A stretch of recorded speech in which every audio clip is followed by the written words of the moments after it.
नमस्कार विद्यार्थी मित्रांनो, विदर्भ आय एस अकॅडमीच्या या प्लॅटफॉर्मवरती तुमचे परत एकदा मनापासून स्वागत आहे.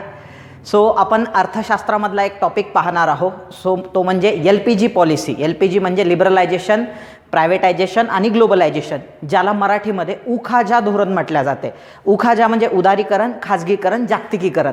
तसं जर पाहायला गेला तर हा टॉपिक अतिशय सोपा आहे बरं का, परंतु भरपूर जणांना फार कन्फ्युजन होते. सर ते ग्लोबलायझेशन आणि लिबरलायझेशन सारखंच वाटते. सर ते लिबरलायझेशन आणि प्रायव्हेटायझेशन म्हणजे उदारीकरण आणि खाजगीकरण सारखेच वाटतात सर शब्द. आणि परीक्षेमध्ये नेमकं काय करतात ते इंटरचेंज करून देतात आणि आपल्याला परीक्षेमध्ये फसवतात. म्हणजे तिन्ही अर्थ सारखेच वाटायला लागतात. विचारतात ते उदारीकरण म्हणजे काय, आणि 4 ऑप्शन्स असतात, 4ही ऑप्शन एकदम सारखे वाटतात. सो आपल्याला काय करायचं आहे, सो वेल सॉर्ट आउट करायचं आहे. आणि जी माहिती आपल्या पुस्तकांमध्ये पण दिलेली नाही आहे, आपण ज्याला बियॉन्ड द बुक्स म्हणतो, सो त्याच्या पलीकडे जाऊन प्रत्येक गोष्टी डिस्कस करायच्या आहे. सो ज्याच्यामुळं काय होईल की ह्या टॉपिकवर आलेला कुठलाही प्रश्न असू द्या, सो तो तुमचा इझिली सॉल्व्ह होईल. म्हणजे थेट तुमच्या ब्रेनमध्ये त्या ठिकाणी तो टॉपिक बसणार आणि तुमचे प्रश्न परीक्षेमध्ये बिलकुल चुकणार नाही. आणि ते म्हणतो ना, मी नेहमी म्हणतो पहा, लॉजिकनं पण 3 पद्धतीनं प्रश्न सुटतात. नॉलेजने सुटतात, लॉजिकने सुटतात आणि ट्रिक्स. आता ट्रिक्स प्रत्येक व्यक्ती आत्मसात करू शकतो, पण नॉलेज जी गोष्ट आहे आणि लॉजिक जी गोष्ट आहे, सर लॉजिक लावण्यासाठी नॉलेज पाहिजे असते. सो बाकीचे जे मुलं आहेत ते लॉजिक का लावू शकतात, कारण त्यांच्याकडे नॉलेज असते.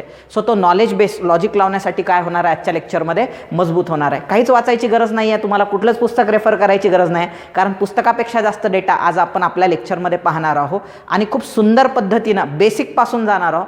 तुम्हाला शून्य माहिती आहे, जरी तुमचा अभ्यास खूप असेल तरी आपण असं कन्सिडर करणार की तुम्हाला गोष्टी शून्य माहीत आहे आणि त्यातून आपण विश्वाची निर्मिती करणार आणि 1 बाय 1 डिस्कस करायला आपण हा टॉपिक सुरुवात करूया. बघा, ही एक गट क टेस्ट सिरीज आपण लॉन्च केलेली आहे. 5 टेस्ट आहेत त्याच्यामध्ये, एकदम कमी शुल्कामध्ये त्या ठिकाणी अवेलेबल करून दिली, जेणेकरून प्रत्येक विद्यार्थ्याला त्याचा लाभ घेता आला पाहिजे. विथ एक्सप्लेनेशन आहे. पुढे जाऊया आपण. ही एक महत्त्वाची सूचना तुम्हाला सांगायची आहे. So Vidarbha I S academy आधी असं असायचं की एक थोडंसं युनिक नाव होतं. म्हणजे मी जे दिलं अकॅडमीला आहे थोडंसं युनिक नाव होतं. आपण कुठल्या अकॅडमीचं नाव कधीच कॉपी पेस्ट केलं नाही. म्हणजे नाहीतर नॉर्मली महाराष्ट्रामध्ये ट्रेंड असतो की पुण्याच्या ज्या मोठ्या मोठ्या अकॅडमीज आहे सो त्यांचे नावं कॉपी मारल्या जातात. सो मी तसं केलं नाही. आता त्याला मी चांगलं ब्रँड बनवलेलं आहे, किंवा आम्ही सर्वांनी मिळून आपल्या अकॅडमीच्या सगळ्यांनी त्याच्यामध्ये नोट्स मेकिंगपासून तर पूर्ण लोकांनी मिळून त्याला ब्रँड बनवलेलं आहे. सो आता मात्र असं होत चाललेलं आहे की विदर्भ आय एस अकॅडमीच्या नावाने अकॅडमीज बनत आहेत. म्हणजे ती कौतुकाची पण बाब आहे आणि ती दुसरं म्हणजे थोडंसं घातक पण आहे. भरपूर विद्यार्थ्यांचा त्यामधून संभ्रम होतो. सो आता काही दिवसापूर्वीच असंच विदर्भ आय एस अकॅडमी हे आपलं ॲप आहे, 50,000च्या वर त्याच्यामध्ये डाउनलोड झालेले आहे. सो हे लोगो आहे, हा ऑथेंटिक लोगो आहे आपला. हा ऑथेंटिक लोगो आहे, ह्याला ट्रेडमार्क वगैरे आहे, रजिस्टर्ड लोगो आहे हा. त्यामुळे हा लोगो कोणी कॉपी करू शकत नाही त्या ठिकाणी. दुसरी महत्त्वाची गोष्ट, सो हा लोगो ज्याच्यात तुम्हाला दिसतो या पद्धतीनं, तीच आपलं ऑथेंटिक ॲप आहे. फॉर एक्झाम्पल MPSCसाठी राज्यसेवा असू द्या, कंबाईन गट ब, कंबाईन गट क, त्यासाठी हे विदर्भ आय एस अकॅडमी आणि हा लोगो येतं लक्षामध्ये. सो MPSC टेक्निकलचं हे ॲप आहे, येतं लक्षामध्ये. आणि आता UPSCचं लॉन्च होणार आहे काही दिवसामध्ये.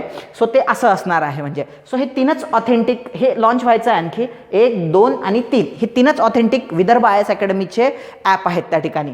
सो ही एक आलेली आहे विदर्भ अकॅडमी म्हणून. 10,000च्या वर त्यांना विद्यार्थ्यांनी डाउनलोड केलेलं आहे. आत्ता मी पाहिलं, चेक केलं, 17 फेब्रुवारीला लॉन्च झालं. एकाच महिन्यात 10,000च्या वर लोकांनी त्याला डाउनलोड केलेलं आहे. सो हे जे ॲप आहे हे कुठल्या तरी अकॅडमी असणार आहे.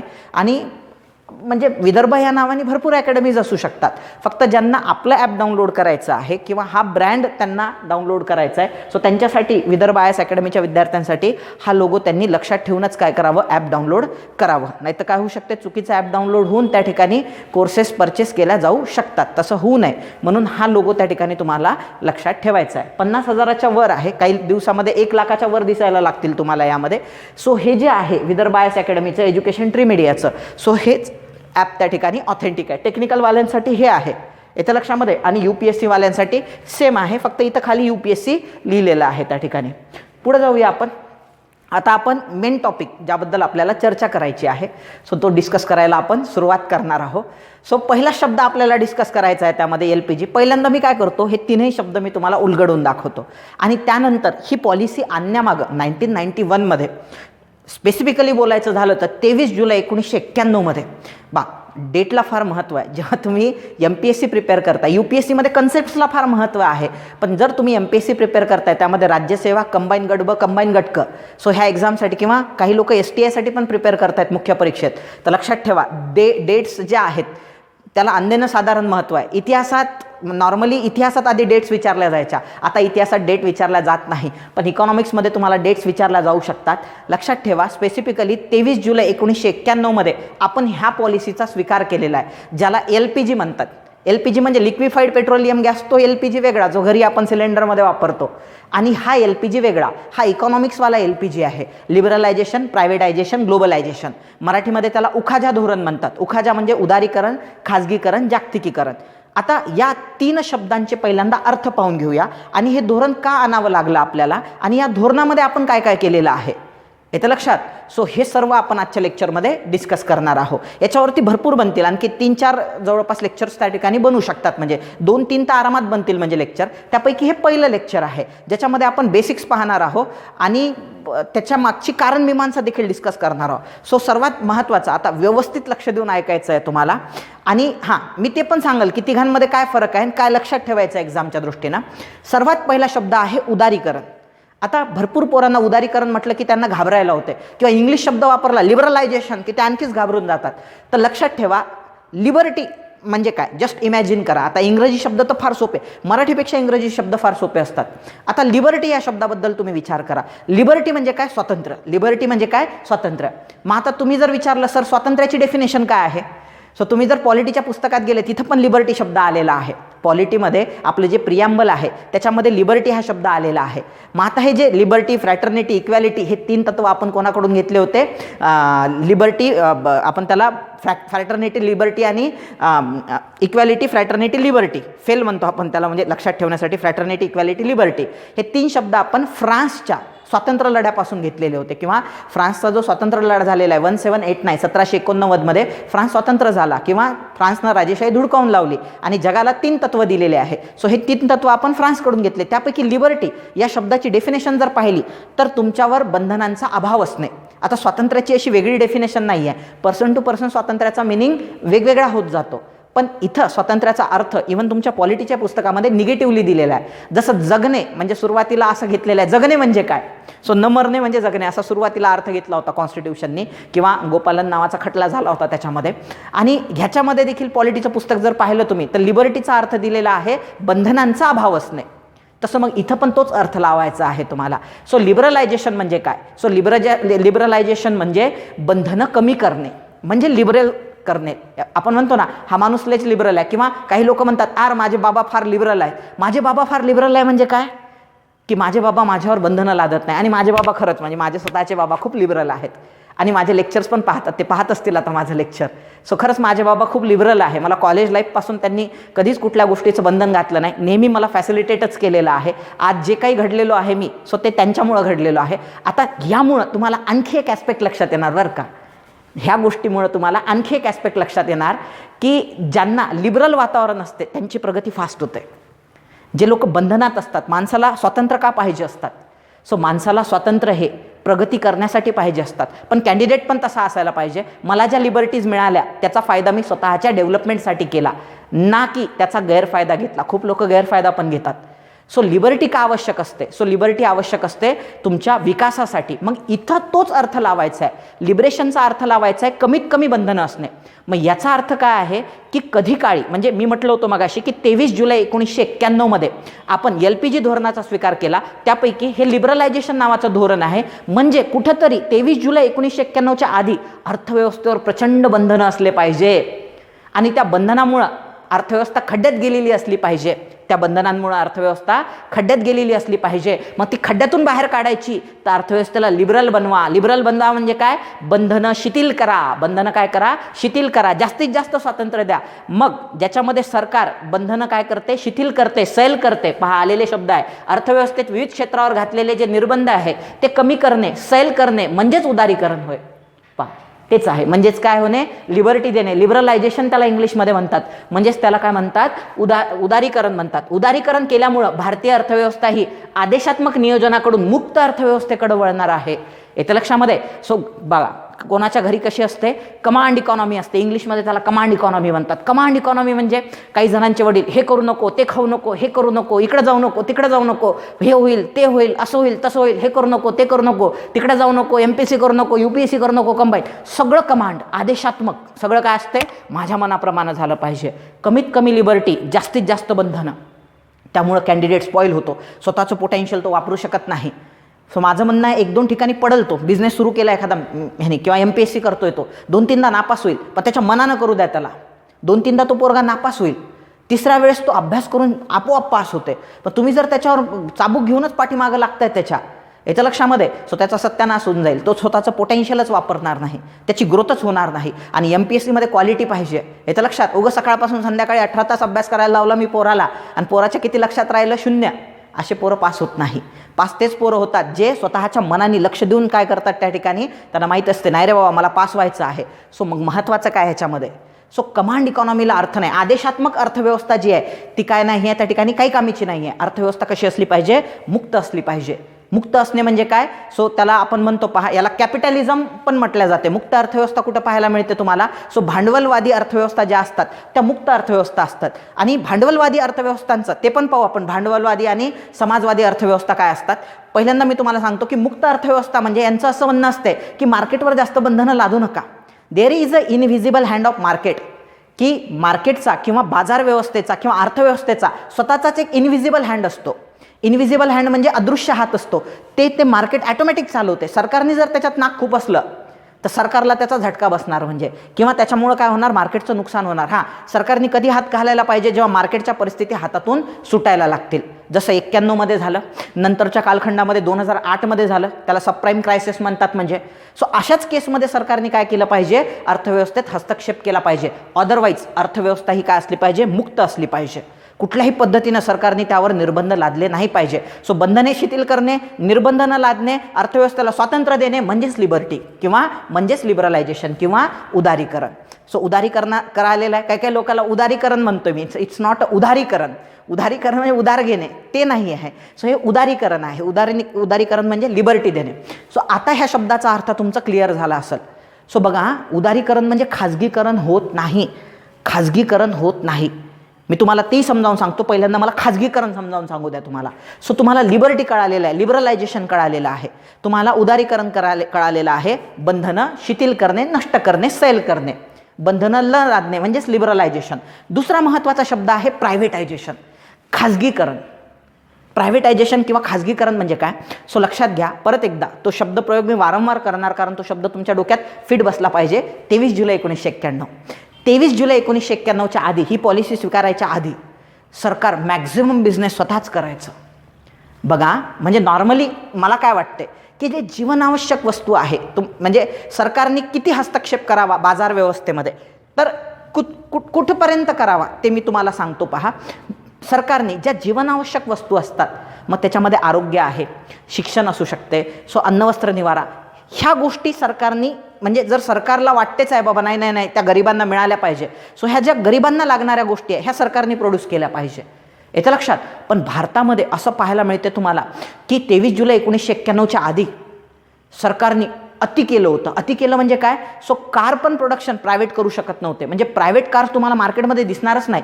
सो तुम्ही पहा, लाल दिव्याची गाडी ही नेहमी ॲम्बॅसिडर का दिसते, मारुती ॲम्बॅसिडर दिसते तुम्हाला. पहा, ती एक लाल दिव्याची गाडी असते, ब्लॅक कलरची किंवा व्हाईट कलरची, सहसा व्हाईट कलरची, त्याला पडदे लागलेले असतात. ते काय असते, स्वप्न असते. पण आता त्या कार कोणी वापरत नाही. आता चांगल्या चांगल्या गाड्या आलेल्या आहे. सो हॅरियरसारख्या किंवा क्रेटासारख्या आता गाड्या आलेल्या आहे, स्विफ्ट डिझायरसारख्या गाड्या, सगळे अधिकारी त्याच गाड्या वापरतात, एकदम थाटामध्ये, बोलेरो वगैरे वगैरे, तहसीलदाराला ती गाडी मिळते. सो आधी त्या गाड्या असायच्या, त्याच्याशिवाय दुसऱ्या गाड्याच नाही. एक तर फियाट असायची, नाही तर दुसरं म्हणजे मारुती असायची ॲम्बॅसिडर. येतं लक्षामध्ये, दुसऱ्या गाड्याच नसायच्या. कारण कारचं प्रोडक्शन, टीव्हीचं प्रोडक्शन पण सरकारच स्वतः करायचं.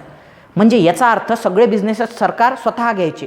ज्या म्हणजे असं वाटायचं, म्हणजे असं समजू शकता की सरकार स्वतःच बिझनेसमॅन आहे आणि प्रायव्हेट सेक्टरला बिलकुल त्याच्यामध्ये हस्तक्षेप करायला चान्स नव्हता. मग हे सर्व बिझनेस जे आहे ते सरकारने स्वतःच्या बोकांडी घेतले होते. मग आता हे जे सरकारचे बिझनेस आहे ते घाट्यात जायला लागले. त्याचा फटका काय बसला, सर्व अर्थव्यवस्थेला बसला. म्हणून सरकारने 23 जुलै, परत एकदा 23 जुलै 1991 नंतर हळूहळू हे जे सरकारच्या मालकीचे उद्योग आहे ते प्रायव्हेटवाल्यांना विकायला सुरुवात केली. पहा, ते उद्योग प्रायव्हेटवाल्यांना विकायला सुरुवात केली. दोन प्रकारात ते प्रायव्हेटवाल्यांना विकले, एक तर अंशतः किंवा पूर्णतः. अंशतः म्हणजे काय, 50% पर्यंत, म्हणजे त्याचे काय करायचे, म्हणजे 100% तो सरकारच्या मालकीचा बिझनेस आहे. समजा कार बनवण्याचा बिझनेस आहे, तो काय करायचा त्या ठिकाणी, समजा कार बनवते आहे, ॲम्बॅसिडर कार बनवते आहे, तर आता त्याचे शेअर्स काय करायचे, विकायचे प्रायव्हेटवाल्याला. अंशतः म्हणजे 50% पर्यंत, म्हणजे मालकी स्वतःकडे राहील परंतु प्रायव्हेटचा पण त्याच्यामध्ये वाटा असला पाहिजे. त्याला PPP मॉडेल म्हणतो, पब्लिक प्रायव्हेट पार्टनरशिप. किंवा मग पूर्णतच, मग काय करायचं, पूर्णच काय करून टाकायचं त्या ठिकाणी, प्रायव्हेटला तो बिझनेस पूर्ण प्रायव्हेटलाच विकून टाकायचं. सो अंशतः विका किंवा पूर्णतः विका. सरकारच्या मालकीचे जे बिझनेसेस आहे, सरकारच्या मालकीचे जे उद्योग आहे किंवा व्यवसाय आहे, येतं लक्षात, किंवा इंडस्ट्रीज आहे, त्या खाजगी क्षेत्राला विकणे, येतं लक्षामध्ये, याला खाजगीकरण म्हणतात. मग आता दोन ॲस्पेक्ट आहे, येतं लक्षामध्ये. लिबरलायझेशन म्हणजे बंधनं शिथिल करणे, आणि प्रायव्हेटायझेशन म्हणजे काय करणे, त्या ठिकाणी सरकारच्या मालकीचे जे वेगवेगळे बिझनेस असतात, येतं लक्षात, ते एक तर बंद करणे, त्याच्यातून स्वतःची मालकी काढून घेणे, ते प्रायव्हेटला विकणे, अंशतः विकणे किंवा पूर्णतः विकणे, म्हणजेच काय असते त्या ठिकाणी, खाजगीकरण असते. आता बघा, आता ह्या दोघांमधला मी फरक तुम्हाला समजावून सांगतो काय आहे. तर आता पहा, आता म्हणजे इथं चुकी होऊ शकते तुमची, प्रायव्हेटायझेशन आणि लिबरलायझेशनमध्ये तुमची गफलत होऊ शकते. पहा, आधी काय असायचं की सरकारच तुम्हाला शिक्षण द्यायचं. मी माझ्या सेक्टरबद्दल बोलतोय. सरकार तुम्हाला काय करायचं, शिक्षण द्यायचं, आणि सरकारच तुम्हाला शिक्षण देणार. तुम्हाला असे private coaching classes as such पाहायला मिळत नाही. 91 नंतर हळूहळू प्रायव्हेट कोचिंग क्लासेस यायला लागले. सरकारच्या लक्षात आलं की सरकारी नोकरीमध्ये एकदा माणूस लागला, येतं लक्षामध्ये, तर तो एकदम त्याला काय मिळून जाते, सिक्युरिटी मिळून जाते. मी माझ्या रिलेटिव्सच्या किंवा माझ्या पॅरेंट्सच्या शाळांमध्ये ही गोष्ट स्वतः ऑब्झर्व केलेली आहे. तिथले शिक्षक बिलकुल शिकवतच नाहीत विद्यार्थ्यांना, आणि हे तुमच्यामधल्या खूप साऱ्या लोकांनी अनुभवलेलं पण असणार, म्हणजे कारण त्यांना सरकारकडून पगार मिळतो, शाळेत आले काय, नाही आले काय, क्वालिटी शिकवलं का, क्वालिटी कंट्रोलच नाही आहे. मग त्याच्यामुळं काय व्हायचं की जी चांगली पिढी निर्माण व्हायला पाहिजे ती निर्माण नाही व्हायची. जे पोषण तत्व म्हणतो आपण, जे दिले पाहिजे शाळेमधून, ते नाही मिळायचे. एज्युकेशनल म्हणतो आहे, पोषण तत्व म्हणजे मी नाश्त्याचे म्हणत नाही आहे, जेवणाचे म्हणत नाही आहे. सो त्याच्यामुळं काय व्हायला लागला, पूर्ण अर्थव्यवस्थेचं नाही तर पूर्ण देशाचंच नुकसान व्हायला लागलं. म्हणून 91ला सरकारने काय आणलं, त्या ठिकाणी LPG पॉलिसी आणली, आणि सांगितलं की एज्युकेशन सेक्टरमध्ये आता काय करू शकतात, त्या ठिकाणी प्रायव्हेट सेक्टर पण येऊ शकतात. आता पहा, एज्युकेशन सेक्टर सरकारने विकलं नाही कोणाला, पण त्यामध्ये प्रायव्हेट सेक्टर येऊ शकतात. म्हणजे मी आलो त्याच्यामध्ये आणि विदर्भ IAS अकॅडमी इस्टॅब्लिश केली. आता तुम्हाला प्री IAS ट्रेनिंग सेंटर आहे सरकारचे, त्याला CAC म्हणतात किंवा PITC म्हणतात. पहा, त्याच्यामध्ये सरकार स्वतः काय करते, UPSC MPSCचं शिक्षण देते, आणि विदर्भ IAS अकॅडमी पण ही प्रायव्हेट आहे. हा कशाचा परिणाम आहे, लिबरलायझेशनचा. सरकारने खाजगी क्षेत्रावरचे बंधनं कमी केले. सरकारने ते विकलं. मी विकत घेतलंय का सरकारकडून, UPSC MPSC विकत सरकारला पैसे, ह्याला मी असं केलेलं नाही. म्हणजे माझं खाजगीकरण झालेलं नाही आहे त्या ठिकाणी, कारण मी सरकारचा बिझनेस विकत घेतलाय का, नाही. माझं लिबरलायझेशन झालेलं आहे का, कारण एज्युकेशन सेक्टरवरचे बंधनं सरकारनं हटवले. म्हणून माझ्यासारख्या खाजगी क्षेत्राला काय येता आलं, शैक्षणिक क्षेत्रात येता आलं, आणि क्वालिटी एज्युकेशन देता आलं. लक्षामध्ये, कळालं तुम्हाला. सो लिबरलायझेशन म्हणजे काय, बंधनं कमी करणे किंवा नष्ट करणे म्हणजे लिबरलायझेशन, आणि सरकारच्या मालकीचे बिझनेसेस विकणे म्हणजे प्रायव्हेटायझेशन. लक्षामध्ये. आणि तिसरा महत्त्वाचा, आणि प्रायव्हेटायझेशन ही जी प्रक्रिया आहे ही तुमच्या माहितीस्तव राष्ट्रीयकरणाच्या विरुद्ध आहे. आता आणखी एका शब्दाचं तुम्हाला आकलन होणार. पहा, राष्ट्रीयकरण.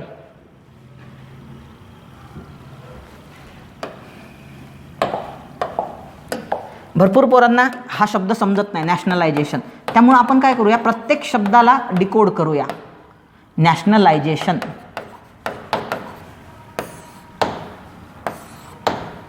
राष्ट्रीयकरण.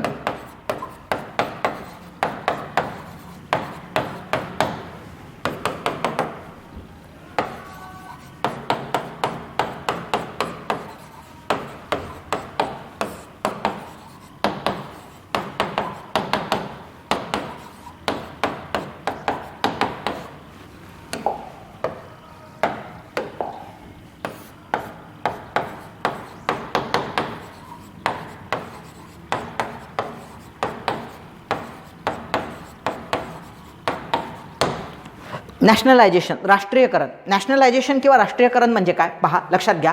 नॅशनलायझेशन म्हणजे एखादा उद्योग आहे तो पूर्णच्या पूर्ण स्वतःच्या मालकीत घ्यायचा, म्हणजे सरकारने स्वतःच्या मालकीत घेणे, सरकारने स्वतः विकत घेणे. लोकल लँग्वेजमध्ये सरकारने तो बिझनेस स्वतः विकत घेणे म्हणजेच त्याला काय म्हणतो आपण, नॅशनलायझेशन. त्याचं बेस्ट एक्झाम्पल आहे म्हणजे तुम्हाला ह्याची डेट पण माहीत पाहिजे. 19 जुलै 1969ला येत्या लक्षामध्ये 14 बँकांचं राष्ट्रीयकरण केलं होतं. येत्या लक्षामध्ये इंदिरा गांधींनी, ज्यांचं भांडवल 50 कोटीच्या वर आहे, अशा जेवढ्या बँका आहेत महत्त्वाच्या त्यांचं राष्ट्रीयकरण केलं. त्याच्या मागचं कारण हे होतं विद्यार्थी मित्रांनो, की ह्या मोठ्या मोठ्या बँका फक्त श्रीमंतांना लोन द्यायच्या, गरिबांना द्यायच्या नाही. त्यामुळं काय व्हायचं की गरिबांचा विकास होत नव्हता. म्हणून इंदिरा गांधीनं काय केलं की गरिबांना लोन भेटलं पाहिजे बाबा, आणि ते प्रायव्हेट सेक्टर तर कधीच देणार नाही गरिबांना लोन. मग तिनं काय केलं, सगळ्या बँका स्वतः विकत घेऊन घेतल्या. ज्याचं भाग भांडवल 50 कोटीच्या वर आहे त्याला थोडेफार पैसे देऊन दिले. नंतर ते सुप्रीम कोर्टात गेले. सुप्रीम कोर्टाने सरकारवर ताशेरे ओढले, पण बाई काही स्वतःच्या निर्णयावरून पाठीमागं आली नाही. इंदिरा गांधींनी 14 बँकांचं काय केलं, राष्ट्रीयकरण, गरिबांसाठी बरं का, गरिबांना लोन मिळालं पाहिजे असा चांगला उद्देश त्या बाईचा होता त्याच्या मागं. सो 19 जुलै 1969ला इंदिरा गांधींनी काय केलेलं आहे, 14 बँकांचं राष्ट्रीयकरण. त्यानंतर ती थांबली नाही, परत एप्रिल महिन्यामध्ये 1980ला परत 6 बँकांचं राष्ट्रीयकरण केलं तिनं. सो राष्ट्रीयकरण म्हणजे काय, ह्या सगळ्या बँका ज्यांचं भागभांडवल 200 कोटीच्या वर होतं, अशा सगळ्या बँका, 6 बँका, सो अशा बँकांचं तिनं काय केलं, राष्ट्रीयकरण. राष्ट्रीयकरण म्हणजे काय, आधी ह्या बँका प्रायव्हेट मालकीच्या होत्या, त्या सर्व काय केल्या तिनं, स्वतः विकत घेऊन घेतल्या. म्हणजे सरकारने स्वतः विकत घेतल्या. आताचं सरकार काय करते आहे, ते जे विकत घेतलेलं आहे सरकारने, ते आता काय करत आहे, ते परत वापस काय करते आहे त्या ठिकाणी प्रायव्हेट सेक्टरला. सरकारने विकत घेतलेल्या बँका, ह्या सगळ्या गोष्टी ज्या आहे, सरकारचं सरळ सरळ म्हणणं आहे. सध्याचं सरकार, तुम्ही जर माननीय पंतप्रधान नरेंद्र मोदी यांचं भाषण ऐकलेलं असेल, सो तुम्हाला त्याच्यामध्ये पाहायला भेटते की सरकार ह्यांचं काम बिझनेस करणे नाही आहे, बिझनेसला फॅसिलिटेट करणे आहे. सरकारचं काम आहे बिझनेसला फॅसिलिटेट करणे, स्वतः बिझनेस करणे नाही. सो या नावाखाली रेल्वे म्हणा, बँका म्हणा, सरकारनं सर्रास विक्री सुरू केलेली आहे बँकांची. मग याला काय म्हणायचं, बँका कोणाला विकल्या चाललेल्या आहे, प्रायव्हेट सेक्टरला विकल्या चाललेल्या आहे. सो मग ह्याला काय म्हणायचं, खाजगीकरण म्हणायचं. सरकारच्या मालकीची जी गोष्ट आहे ती खाजगी क्षेत्राला विकण्याला खाजगीकरण म्हणतात. मग ती अंशतः विकू शकते 50% किंवा पूर्णतः 100ला 100% विकून टाकायच्या. आलं लक्षात. म्हणून खाजगीकरणाची प्रक्रिया ही कोणाच्या विरुद्ध आहे, राष्ट्रीयकरणाच्या विरुद्ध आहे. हे कशाच्या विरुद्ध आहे, राष्ट्रीयकरणाच्या विरुद्ध आहे. आलं लक्षामध्ये. आणि आणखी सर्वात शेवटचा आणि महत्त्वाचा शब्द विद्यार्थी मित्रांनो ह्याच्यामध्ये, तो म्हणजे जागतिकीकरण. जागतिकीकरण म्हणजे ग्लोबलायझेशन. जगाला बाजारपेठ बनवायचं, आयात निर्यातीवर असणारे बंधनं काढून टाकायचे. सो कुठलाही अमेरिकेतला माल इझिली भारतात आला पाहिजे, भारतातला माल इझिली अमेरिकेत गेला पाहिजे. भारतातल्या माणसाला असं वाटलंच नाही पाहिजे की मी अमेरिकेत विकतो, त्याला असं वाटलं पाहिजे की यार मी भारतामध्येच विकतो की काय. म्हणजे सो जग ही एक बाजारपेठ बनवणे, जगाला काय करणे, एक बाजारपेठ. आता भारताची वेगळी बाजारपेठ, अमेरिकेची वेगळी आहे, फ्रान्सची, इंग्लंडची वेगळी आहे. सो अशा वेगवेगळ्या न ठेवता जगाला जवळ आणणे आणि जगालाच एक बाजारपेठ म्हणून ट्रीट करणे. सो कुठल्याही पद्धतीचे आवागमनासाठी बंधनं नसणार. सो ह्याला काय म्हटलं जाते, जागतिकीकरण म्हटलं जाते. सो ह्याचं जे अल्टिमेट ध्येय आहे ओव्हरऑल ह्या सगळ्या पॉलिसीचं, ते जागतिकीकरण होतं, ग्लोबलायझेशन होतं. सो ग्लोबलायझेशन म्हणजे आलं लक्षामध्ये, सो जगाला एक बाजारपेठ म्हणून ट्रीट करणे. सो आयात निर्यातीवर, आयात म्हणजे मागवणे, निर्यात म्हणजे पाठवणे, इम्पोर्ट म्हणजे मागवणे, एक्सपोर्ट म्हणजे पाठवणे. सो ह्या आयात निर्यातीवर कुठलंही बंधन न लागता इझिली त्याचं आवागमन झालं पाहिजे. सो ह्याला काय म्हणतात, ग्लोबलायझेशन म्हणतात. आलं लक्षात. सो बंधनं न लादणे म्हणजे लिबरलायझेशन. सरकारच्या मालकीचे बिझनेसेस लोकांना, सरकारच्या मालकीचे उद्योग लोकांना प्रायव्हेट सेक्टरला विकणे म्हणजे खाजगीकरण. आणि ग्लोबलायझेशन म्हणजे आयात निर्यातीवरचे बंधनं हटवून जगाला एक बाजारपेठ म्हणून ट्रीट करणे, त्याला काय म्हणतात, ग्लोबलायझेशन म्हणतात. आता सर्वात महत्त्वाचा प्रश्न आहे, सो ही पॉलिसी आणली कशामुळं सर. आणि तुम्ही जे सांगितली डेट मगाशी 23 जुलै 1991, सो याच दिवशी ही पॉलिसी का लॉन्च करण्यात आली येतं लक्षामध्ये. सो त्यासाठी मोठी कारण मीमांसा आहे. कारण भारतावर 1991ला एक आर्थिक संकट कोसळलं होतं. त्याला वेगवेगळ्या नावाने ओळखल्या जाते. त्याला मॅक्रो इकॉनॉमिक्स क्रायसिस पण म्हटल्या जातात. त्याला वेगवेगळ्या म्हणजे जे 1991ला पहा परीक्षेमध्ये शब्द वापरतात, 1991चं अरिष्ट म्हणतात. पहा म्हणजे हे थोडेसे मराठी स्टँडर्ड शब्द आहेत बरं का. 1991चं अर्थव्यवस्थेतील, त्याला आर्थिक अरिष्ट म्हणतात. पहा आर्थिक.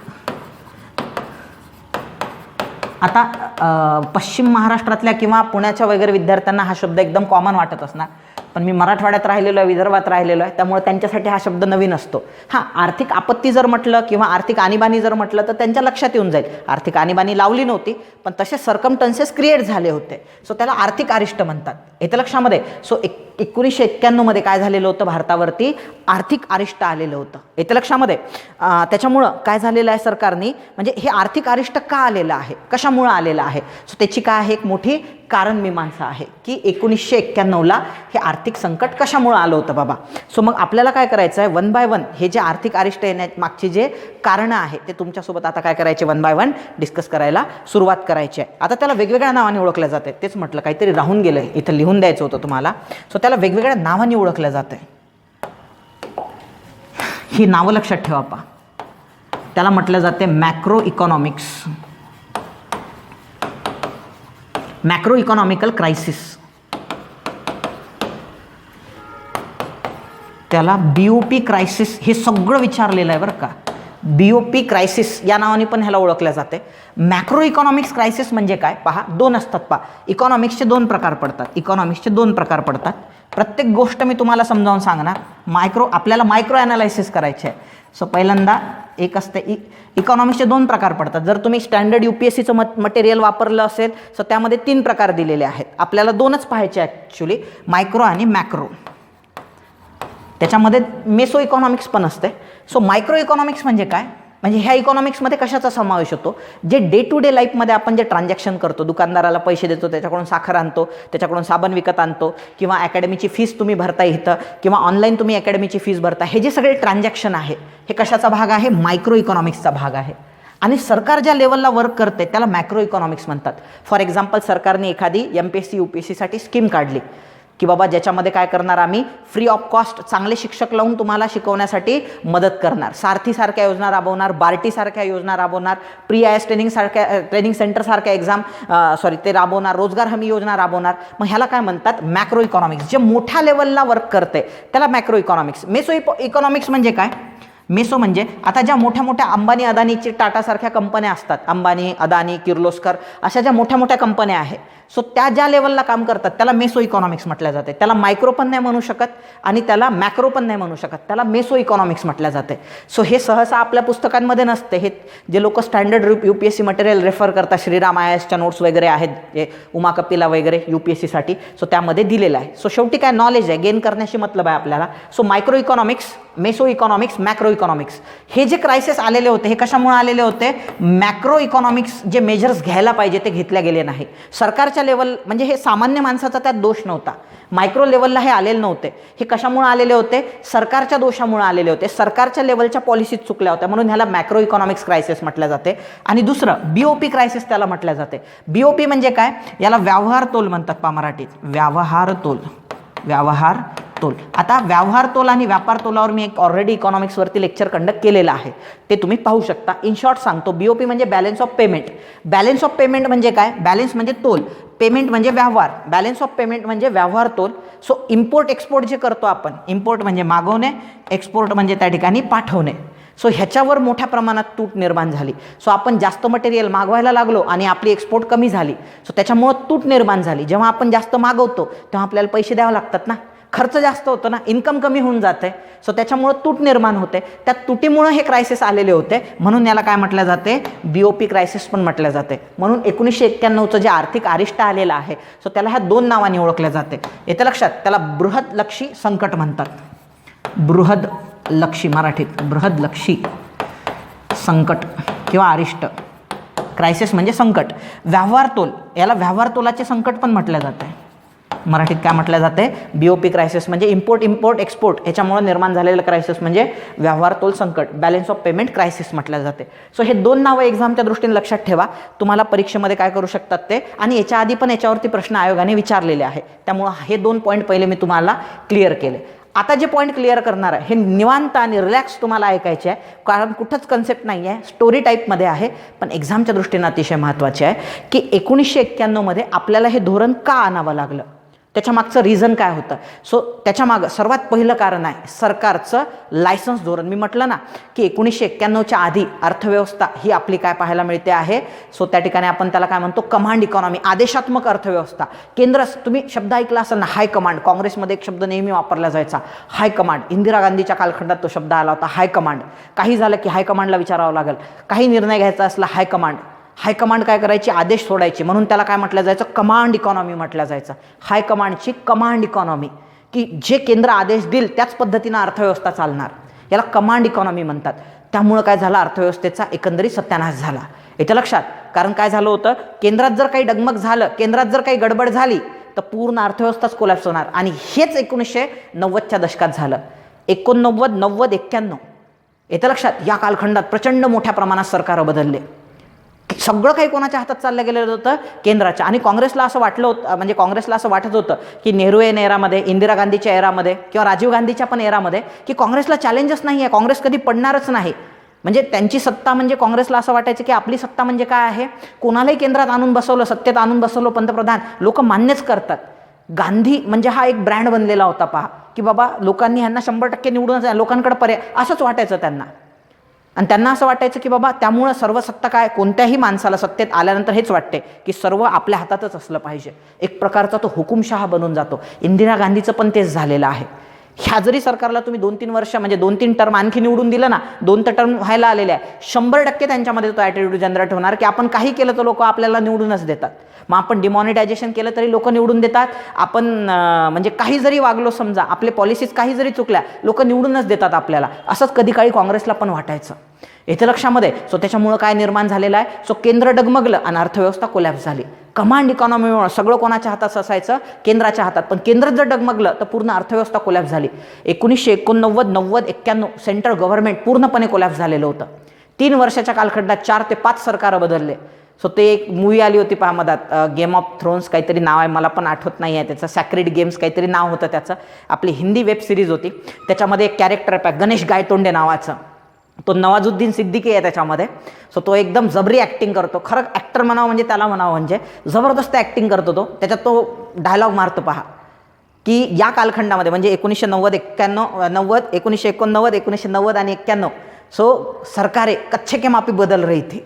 कच्चे के माफिक बदल रही थी म्हणजे काय, ज्या पद्धतीनं पॅन्ट बदलतो आपण, येतं लक्षामध्ये, किंवा ज्या पद्धतीनं आपण आपले पॅन्ट्स चेंज करतो त्या पद्धतीनं सरकार चेंज होत होती. आणि ती रियालिटी आहे.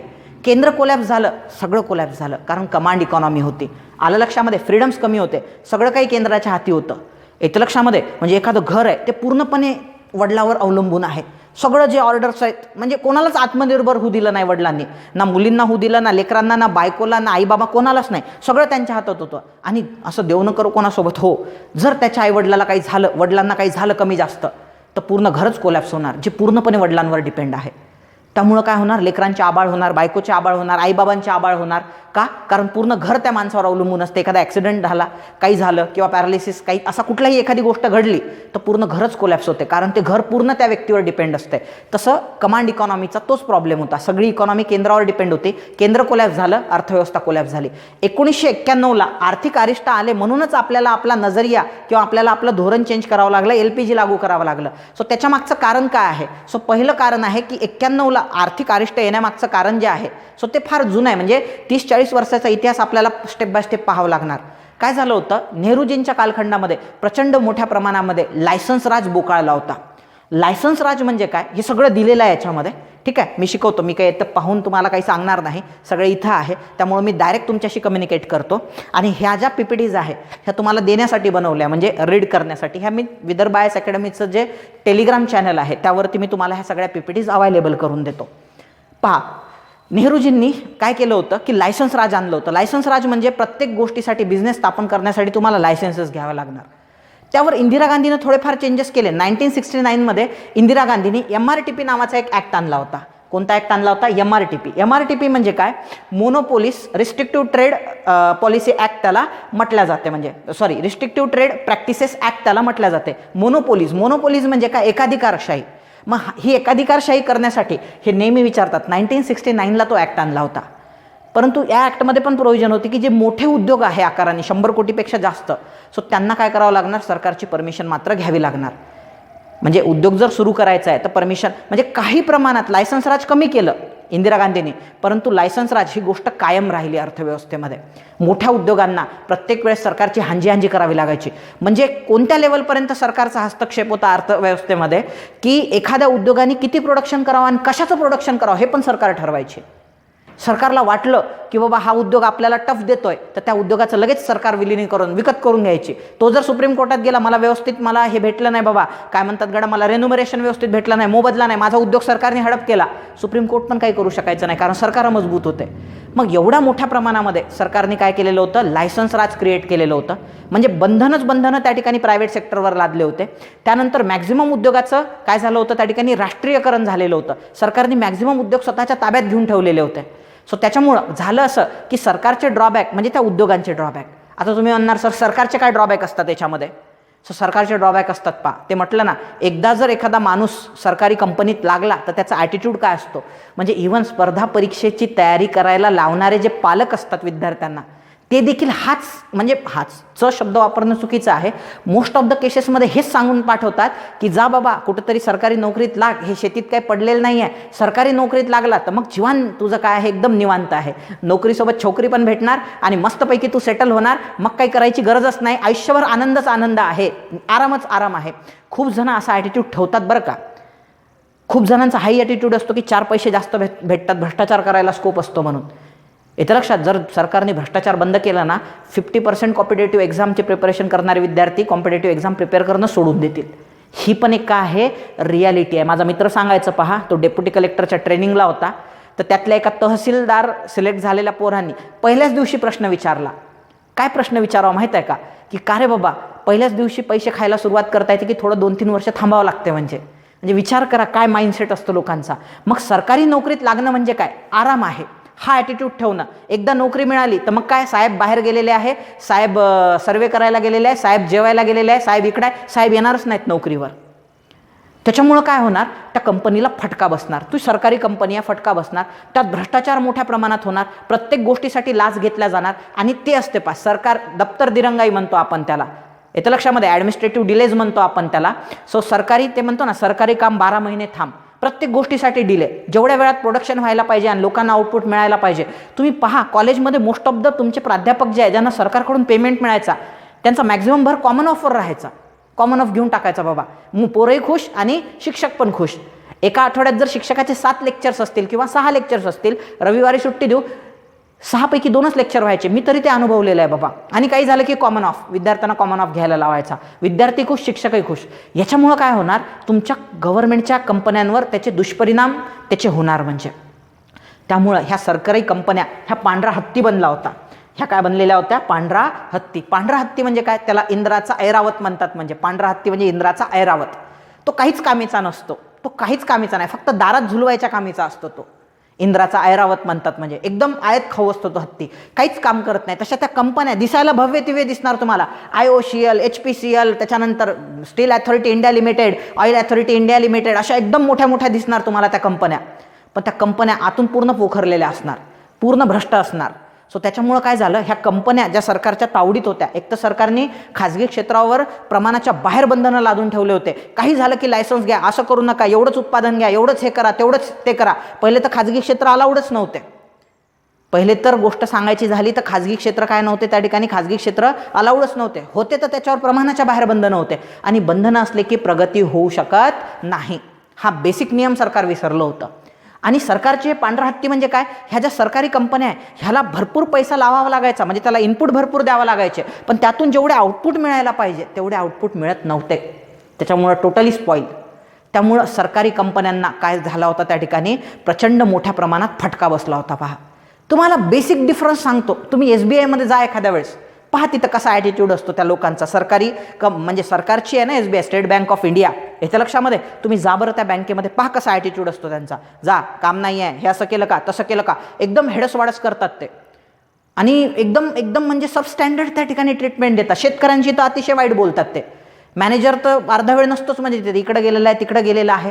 ॲक्च्युली लंच टाईम ही गोष्ट म्हणजे बँकेच्या ह्याच्यातच नाही आहे. म्हणजे कुठं लंच टाईममध्ये सुट्टी असते बाबा, अर्धा तासाची सुट्टी, ॲक्च्युली हा प्रकारच नाही आहे बँकेच्या कुठल्याच नियमावलीमध्ये. तरी देखील 1-2 तास येत नाही जेवायला गेल्यानंतर. आणि तेच जर तुम्ही एखाद्या प्रायव्हेट बँकेमध्ये गेले, तुम्ही पहा तिथं कशी तुम्हाला सर्व्हिस मिळते. सगळेजण असे तत्पर असतात. तुमचं अकाउंट, अहो त्यांना सांगायला पाहिजे फक्त, ते घरी येऊन तुमचं अकाउंट उघडून देतात. हे प्रायव्हेट झालं, हे गव्हर्नमेंट. मग याच्यामुळं काय व्हायचं, गव्हर्नमेंट सेक्टरला जबरदस्त फटका बसायचा. त्याच्यामुळं काय झालं, सरकारचं प्रचंड नुकसान व्हायला लागलं. एक म्हणजे लायसन्स राजमुळं आणि दुसरं म्हणजे एक्सेसिव्ह सरकारने स्वतः बिझनेस, सार्वजनिक उद्योग ज्याला म्हणतो, आणि हे जवळपास सर्व सार्वजनिक उद्योग, एक दोन जर एक्सेप्शन सोडले, BSNL कंपनीचं उदाहरण तुम्हाला माहिती असेल, त्याला तर नावं ठेवले होते पोरांनी. BSNL म्हणजे काय, भगवान से भी नहीं लगता. BSNL भगवान से भी नहीं लगता. का, कारण BSNL म्हणजे ते सरकारी कंपनी आहे ना, सो त्याच्यामुळे त्यांचं काम तिथं काय होतं, त्या ठिकाणी रिलॅक्स. आता काळाच्या ओघात मागं पडलेली आहे ती कंपनी, आणि तो कशाचा परिणाम आहे, LPG. कारण आता चांगल्या म्हणजे मधात युनिनॉर नावाची कंपनी आली होती पहा, त्याच्यानंतर एअरटेल आली होती. सुरुवातीला एअरटेलने धुमाकूळ घातला, त्याच्यानंतर ते एक डोकोमो म्हणून असायचं पहा, डोकोमोने धुमाकूळ घातला, मग युनिनॉर, आता काय ते जिओचं कार्ड धुमाकूळ घालते आहे. सो हे प्रायव्हेट कंपनी, यांच्या सर्व्हिसेस परफेक्ट असतात. रिचार्ज मारल्या तुमचा रिचार्ज येतो आणि लगेच नेट दिसायला सुरुवात होते. मग त्या रिचार्जवर नेट, मदत तर जिओनी, म्हणजे आधी एक कॉल लावायचा ना, 2-2, 3-3 रुपये द्यावं लागायचे हो, एका कॉलचे पैसे पडायचे. म्हणजे सर्वात पहिल्यांदा युनिनॉरनं ते केलं होतं, म्हणजे की फ्री बाबा तुम्ही बोलू शकता. आता तर जिओनं एवढं रिचार्ज मारा, महिनाभर फ्री बोला तुम्ही. सो हे प्रायव्हेट सेक्टरमुळं, गव्हर्नमेंट सेक्टरमुळं नाही. आलं लक्षामध्ये, कळालं तुम्हाला. सो ह्या सगळ्या गोष्टींमुळं 91ला भारताची जी अर्थव्यवस्था आहे, येतं लक्षात, तिला काय झालेलं आहे, फटका बसलेला आहे. इथं पाहू शकता तुम्ही, मी थोडंसं डायग्रामॅटिकली तुम्हाला दाखवलेलं आहे, येतं लक्षात. बघा, मी जे सांगतोय ना तुम्हाला, याचा कुठलाही असा उद्देश नाही बरं का पोरांनो, की बाबा गव्हर्नमेंट सेक्टरला कुठल्या तरी पद्धतीनं कमी दाखवायचं आणि प्रायव्हेट सेक्टर खूप भारी आहे असं प्रूव्ह करण्याचा प्रयत्न करायचा. हा हेतू बिलकुलच नाही आहे. कितीतरी विद्यार्थी असे असतील जे आजही सांगतात की आमच्या शाळेत हे गुरुजी होते. मला जर विचारलं तुम्ही, तर मला एक गुरुजी होते पहा दुसरीमध्ये, त्यांनी माझी वही फेकली होती, अशी फेकून दिली होती. का, तर माझं अक्षर घाण होतं म्हणून. गोत्रे गुरुजी नाव होतं त्यांचं.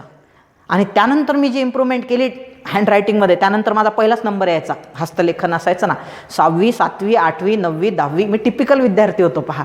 हस्तलेखनात भाग घेणे, निबंध लेखनात भाग घेणे, ड्रामामध्ये भाग घेणे, स्पोर्ट्समध्ये बिलकुल नव्हतं. सो ते मला आजही माझे टीचर, आदमाने सर होते आम्हाला इंग्रजी शिकवायला, बेस्ट होते. सांगळे सर होते आम्हाला मॅथमॅटिक्स.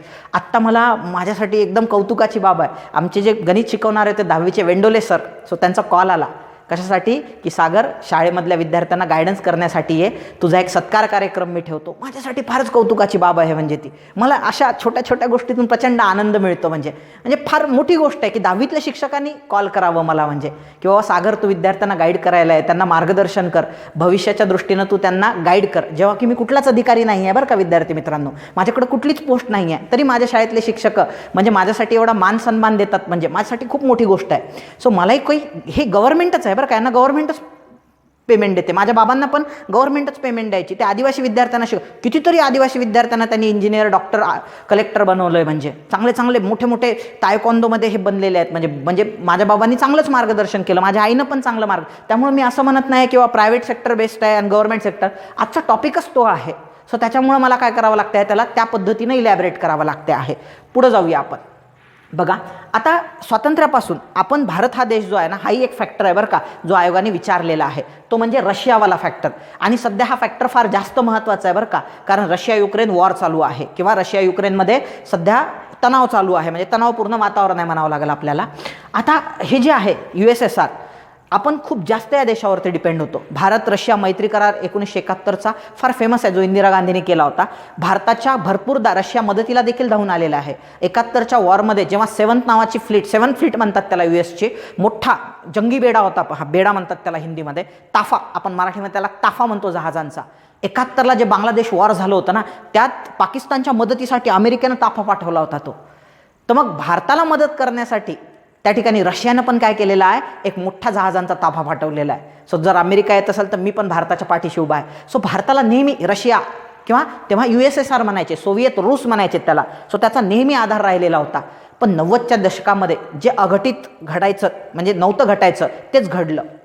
सो अमेरिका आणि रशियामध्ये शीतयुद्ध ज्याला म्हणतो, कोल्ड वॉर चालू होतं. आणि हे आयडिओलॉजीचं पण वॉर होतं. अमेरिका हा प्रायव्हेटायझेशनला प्रमोट करणारा कॅपिटलिस्टिक कंट्री होता, आणि हा गव्हर्नमेंट प्रमोट करणारा, गव्हर्नमेंटचे उद्योग प्रमोट करणारा कम्युनिस्ट कंट्री होता, साम्यवादी देश होता. हे आयडिओलॉजीचं पण वॉर होतं, दोन देशांचं पण वॉर होतं, जगावर डॉमिनन्स दाखवण्याचं पण वॉर होतं. सो या वॉरचा परिणाम असा झाला की रशियाचे 90च्या दशकामध्ये जेव्हा मिखाईल गोर्बाचेव हे त्यांचे राष्ट्राध्यक्ष होते, मिखाईल गोर्बाचेव हे त्यांचे काय होते, राष्ट्राध्यक्ष होते. सो राष्ट्राध्यक्ष मिखाईल गोर्बाचेव असताना हे नाव का सांगतोय, एकदा एक्झाममध्ये विचारलेलं आहे. MPSCमध्ये नाही, कुठल्या तरी ज्या IBच्या वगैरे इतर एक्झाम असतात ना त्यामध्ये कुठेतरी हे आलं होतं. सो मिखाईल गोर्बाचेव यांच्या कालखंडामध्ये रशियाचं डिसइंटिग्रेशन झालं. रशियाचे 1 नाही 2 नाही 15 तुकडे झाले. तुम्हाला इथं मॅपमध्ये पाहायला भेटतात इस्टोनिया, लॅटिव्हिया, लुत्निविया, जॉर्जिया, आर्मेनिया, अझरबैजान. त्याच्यानंतर मधात जर गेलं तर युक्रेन नावाचा देश पाहायला मिळतो. त्याच्याच बाजूला बेलारूस आहे, मॉल्डोवा आहे, खाली आले आहे कझाकिस्तान आहे, उझबेकिस्तान आहे, तुर्कमेनिस्तान आहे, ताजिकिस्तान आहे. हे जे 15 तुकडे रशियाचे झाले त्या ठिकाणी रशियाचं डिसइंटिग्रेशन झालं. मग काय असते, प्रत्येक याचा एक हे असतो, म्हणजे त्याला काय एक शब्द आहे पहा, ते एक मधात एक वेब सिरीज आली होती त्यामध्ये मी ते पाहिला होता शब्द, कुठला तरी त्याच्यासाठी शब्द आहे पहा, वेब सिरीज आली होती ती मनी हाइस्ट नावाची वेब सिरीजमध्ये एक आहे की त्याला काय म्हणतात पहा, एक पॅरेंट्स म्हणतो याला, ग्रँड पॅरेंट्स असं काहीतरी शब्द होता त्याच्यासाठी. प्रत्येक म्हणजे भारताचा तो ग्रँड पॅरेंट्स असल्यासारखं होतं, म्हणजे रशिया येतं लक्षामध्ये, किंवा ग्रँडफादर असल्यासारखं होतं ते, की नेहमी काय करणार त्या ठिकाणी मदतीला धावून येणार भारताच्या. तोच बिचारा काय झाला, कोलॅप्स. त्यात आपली जी निर्यात आहे, आता अमेरिकेला सर्वात जास्त निर्यात करतो बरं का भारत हा देश. कोणत्या देशाला सर्वाधिक निर्यात करतो, प्रत्येक शब्द मी जे शिकवतोय त्यातला महत्त्वाचा आहे बरं का. लाईटली बिलकुल घेऊ नका, जेवढं टिपता येईल तेवढं टिपण्याचा प्रयत्न करा. परीक्षेत तुम्हाला सागर सरांची आठवण येईल आणि थेट डोक्यात बसणार, म्हणजे त्याबद्दल दुमतच नाही आहे. भारत आधी ज्या पद्धतीनं आता भारत अमेरिकेला सर्वात जास्त निर्यात करतो, निर्यात म्हणजे पाठवणे, माल विकणे भारताचा, तसा आधी रशियाला करायचा. मग त्या बदल्यात रशिया भारताला काय द्यायचा, डॉलर. परंतु रशियाचं स्वतःचं डिसइंटिग्रेशन झाल्यामुळं ही होणारी निर्यात थांबली. मग ही होणारी निर्यात थांबल्यामुळं भारताला डॉलर मिळायचं काय झालं, बंद झालं. त्यामुळं भारताचा जो परकीय चलन साठा आहे ना विद्यार्थी मित्रांनो, तो घटायला लागला. तो घटल्यामुळंच त्याला बॅलन्स ऑफ पेमेंट क्रायसिस म्हणतात, BOP क्रायसिस म्हणतात. कारण परकीय चलनसाठा आपल्याकडे जेवढा असायला पाहिजे तेवढा शिल्लक राहिलेला नाही. तो ह्याच्यामुळंच काय झालेलं आहे, हे जे सोव्हिएत रूस आहे हे काय झालेलं आहे, त्या ठिकाणी डिसइंटिग्रेट झालेलं आहे किंवा त्याचे तुकडे तुकडे झालेले आहे. त्याचा म्हणजे आज जो तुम्हाला वाद पाहायला मिळतो तो हाच आहे की रशियाचं म्हणणं आहे की हे जरी भाग वेगळे झाले असले आमच्यापासून, पण ते आमच्याच अंगाचे तुकडे आहेत. त्याच्यामुळं तुम्ही स्वतंत्र राहा, त्याबद्दल दुमत नाही, पण आम्हाला सपोर्ट करा. तुम्ही कधी काळी रशियाचेच नागरिक होते, तुम्ही आम्हाला सपोर्ट केलं पाहिजे. पण तुम्ही आमच्यापासूनच वेगळे होऊन जर बाहेरच्या माणसाला सपोर्ट करताय, ते पण अमेरिकेसारख्या आणि त्यांच्या देशातल्या जे ॲटॉमिक वेपन आहेत त्यांचं जे डेडली आहेत, त्यांना जर तुम्ही तुमच्या लँडवर हे करू देत असाल, म्हणजे हे रशियाला लागूनच आहे ना युक्रेन, येतं लक्षामध्ये. सो जर तुम्ही त्या देशांना फॅसिलिटेट करून त्यांना आमच्या विरुद्ध, तर ते आम्ही टॉलरेट करणार नाही. हा रशियाचा ॲस्पेक्ट आहे. आणि युक्रेनचा ॲस्पेक्ट आहे की बाबा आम्ही स्वतंत्र देश आहे, वी आर सॉव्हरिन. आणि तुम्ही जर आमच्यावर इन्क्रोचमेंट करताय, मधल्या कालखंडात युक्रेनचा इथला एक भाग होता तो रशियानं ताब्यात घेतला, तिथं स्वतःच्या मनाप्रमाणे गव्हर्नमेंट बसवलं, मग हे आम्ही टॉलरेट करणार नाही. मग तुमच्यासोबत लढण्याची आमच्यात ताकद नाही आहे, मग आम्ही नॉटोचा मेंबर बनतो, युरोपियन युनियनचा मेंबर बनतो. आलं लक्षामध्ये. पण तुम्हाला माहीत आहे एका ॲटोच्या मागं लिहिलेलं होतं, म्हणजे वेळेवर नाटो कामी येत नाही, ॲटोच कामी येतो, तसं झालं आहे म्हणजे युक्रेनचं. So whatever. पण आजचा हा जो प्रश्न आहे तो ह्या 91च्या प्रश्नामध्ये लपलेला आहे. म्हणजे पुढे जाऊया आपण. त्यानंतर मेन जे तुम्हाला म्हटलं होतं गणेश गायतोंडेचा डायलॉग की सरकार आहे कच्चे के माफी बदल रही थी, म्हणजे तो डायलॉगचा हा इथं मोमेंट आलेला आहे. 1989 सॉरी इथं चुकून 1889 झालं, 1989 पाहिजे होतं. सो इतिहासाची बॅच घेऊन घेऊन असं झालं डोक्यामध्ये, तेच यायला लागले 1800चा कालखंड समाजसुधारकांचा. सो ते 1989 आहे. 1989मध्ये घडलं असं की अचानक सरकार बदलायला लागले. जे हयात सरकार होतं त्यांच्यावर करप्शनचे चार्जेस व्हायला लागले होते. राजीव गांधीवर पण बोफोर्स खटल्यामध्ये, येत्या लक्षामध्ये, त्याच्यानंतर ऑगस्टा वेस्टलँड खटल्यामध्ये प्रचंड मोठ्या प्रमाणात भ्रष्टाचाराचे आरोप झाले. त्यात एक कॅन्डिडेट होता त्यांच्याच याच्यामध्ये फिनान्स मिनिस्टर होता तो. सो तो लोकांना काय करायचा, सांगायचा की माझ्याकडे लिस्ट आहे, मला तुम्ही निवडून द्या, ती लिस्ट मी तुम्हाला दाखवतो. त्याचं नाव होतं विश्वनाथ प्रताप सिंग, VP सिंग म्हणायचे त्यांना. फिनान्स मिनिस्टर बरं का राजीव गांधी सरकारमध्ये. आणि लोकांना सांगायचा की हे सरकार फार घोटाळेबाज आहे आणि ह्यांनी एवढे घोटाळे केले आहे, त्या सगळ्यांची लिस्ट माझ्याकडे आहे, मला निवडून द्या. लोकांनी त्या कुतूहलापायी खरंच निवडून दिलं. म्हणजे 1989मध्ये राजीव गांधींचं सरकार पडलं, काँग्रेस सरकार पडलं आणि त्याच्याऐवजी VP सिंगाचं सरकार आलं. आता एक हाती सत्ता आली नाही, जनता दल पक्षाचे होते VP सिंग, एक हाती जनता दलाला सत्ता मिळाली नाही, पण काँग्रेस विरोधी जेवढे पक्ष होते ते एकत्र आले आणि त्यांनी एक फ्रंट बनवली. पॉलिटीमध्ये गव्हर्नन्समध्ये नेहमी विचारतात हे, किंवा ASOमध्ये नेहमी प्रश्न विचारतात हा कुठली फ्रंट होती ही, तर ह्याला नॅशनल फ्रंट म्हटलं गेलं. ह्याला म्हणतात राष्ट्रीय मोर्चा. सो राष्ट्रीय मोर्चाची स्थापना केली. ह्या जसं आता महाविकास आघाडी या 3 पक्ष आहे, तसं राष्ट्रीय मोर्चात भरपूर पक्ष होते. भारतीय जनता पार्टी होती, जनता दल होतं, म्हणजे असे भरपूर सारे पक्ष त्याच्यामध्ये होते. आणि त्यांनी कोणाला सत्तेत बसवलं? व्ही पी सिंगाला. म्हणजे एक सरकार पडलं, दुसरं सरकार आलं. व्ही पी सिंग सत्तेत येतानाच, म्हणजे जेव्हा व्ही पी सिंग जेव्हा पंतप्रधान बनत होते तेव्हा आणखी 2 कॅन्डिडेट होते ज्यांना मनापासून वाटत होतं की आपण पंतप्रधान बनलो पाहिजे. तिकडं BJPच्या 86 की 89 जागा होत्या. BJPला वाटायचं की आपलाही मेंबर काय झाला पाहिजे? पंतप्रधान. सो पंतप्रधान पदाचे दावेदार नॅशनल फ्रंटमध्ये खूप होते. त्यातले 2 प्रबळ दावेदार होते ज्यांना उपपंतप्रधानपदी बसवण्यात आलेलं होतं. एक म्हणजे चौधरी देवीलाल, त्याला लोक ताऊ म्हणायचेत म्हणजे. सो तो हरियाणाचा मुख्यमंत्री पण राहिलेला होता 2दा. सो तो ताऊ म्हणजे चौधरी देवीलाल त्याचं नाव होतं, आणि दुसरा होता चंद्रशेखर. ह्या दोघांना वाटायचं आपण पंतप्रधान बनलो पाहिजे. हा व्ही पी सिंग काय झालेला आहे? पंतप्रधानपदी बसलेला आहे, आणि ह्यांना ते बिलकुल आवडत नव्हतं. उपपंतप्रधानपदी राहणं किंवा दुसरे दुय्यम खाते आपल्या ताब्यात घेणं ह्यांना बिलकुल आवडत नव्हतं. म्हणून हेच लोक त्याला पाडायच्या मागं लागले होते. आणि त्यात BJPनं पण सुरू केलं होतं आता की व्ही पी सिंग सरकार पाडायचं. मग व्ही पी सिंगने काय केलेलं आहे? त्या कालखंडामध्ये कार्ड प्ले केलं. म्हणजे असं म्हणतात ना की बाबा आपल्याला जिंकता येत नाही, म्हणजे एखादा खेळ जो आहे सो तो त्या खेळामध्ये म्हणजे काय करून टाकायचा? जर आपल्याला जिंकता आलं नाही तर डिसमिस करून टाकायचा खेळ, पण हारायचं नाही. येत्या लक्षामध्ये. सो तसा काहीतरी प्रकार केला. म्हणजे सो व्ही पी सिंगाला माहीत होतं आज नाही उद्या आपलं सरकार पडणार आहे, म्हणून त्यानं काय केलं? ओबीसीचा प्रश्न उकरून काढला. मंडल कमिशन म्हणतात त्याला. सो त्याचं रेकमेंडेशन जे आहे ते अचानक मान्य केले. म्हणजे आता कशी इमेज झाली व्ही पी सिंगाची की मी ओबीसीचा तारणहार आहे. आणि त्यावेळेस मंडल कमिशनच्या रेकमेंडेशननुसार भारतामध्ये 52% लोकसंख्या ही अदर बॅकवर्ड क्लासेसमध्ये येते आणि त्यांना 27% आरक्षण मिळायला पाहिजे. सो हे कोणाचं म्हणणं होतं? मंडल कमिशनचं. आणि ते कोणी मान्य केलं? व्ही पी सिंगाने. म्हणून आता जो कोणी व्ही पी सिंगाला विरोध करेल कोणत्याही कारणास्तव तो ओबीसीच्या विरोधात आहे, असं काहीसं वातावरण तयार झालं. त्यामुळं व्ही पी सिंगाला काही कालखंडासाठी राहत मिळाली, पण ती जास्त दिवस टिकली नाही. मंडल कमंडलच्या राजकारणामध्ये, कमंडल म्हणजे काय? मग BJPनं हळूच रथयात्रा काढली. त्या रथयात्रेवर बॅन आणण्यात आला. बॅन का आणला आमच्या रथयात्रेमध्ये? म्हणून सरकारचा पाठिंबा काढून घेतला. जोक नाही, 85 ते 90 खासदार होते BJPकडं. सो त्यामुळे व्ही पी सिंगाचं सरकार पडलं. व्ही पी सिंगाचं सरकार पडलं तर काँग्रेसने काय केलं? चंद्रशेखर यांना, ज्यांचे ॲस्पायरेशन होत्या पंतप्रधान बनण्याच्या, त्यांना बाहेरून पाठिंबा दिला. आता काँग्रेसचा एक इतिहास आहे विद्यार्थी मित्रांनो. ज्यांना ज्यांना काँग्रेसने बाहेरून पाठिंबा दिला, म्हणजे ज्यांना ज्यांना काँग्रेसने बाहेरून पाठिंबा दिला त्याचे सरकार कधीच टिकले नाही. याच्या आधी पण असं घडलेलं होतं. चौधरी चरण सिंगला बाहेरून पाठिंबा दिला होता काँग्रेसने आणि 79मध्ये सत्तेत आणलं होतं. 80ला पाडलं त्याला. 6 महिने पण सरकार टिकलं नाही. तसं चंद्रशेखरचं 8 महिने पण सरकार टिकलं नाही. लगेच काँग्रेसनं पाठिंबा काढून घेतला आणि चंद्रशेखरचं सरकार 91मध्ये कोसळलं आणि त्याच्याऐवजी PV नरसिम्हा रावचं सरकार आलं. म्हणजे पहा, 3च वर्षामध्ये 89, 90, 91मध्ये 4 सरकारं बदलले. ह्याला म्हणतात पॉलिटिकल इन्स्टॅबिलिटी.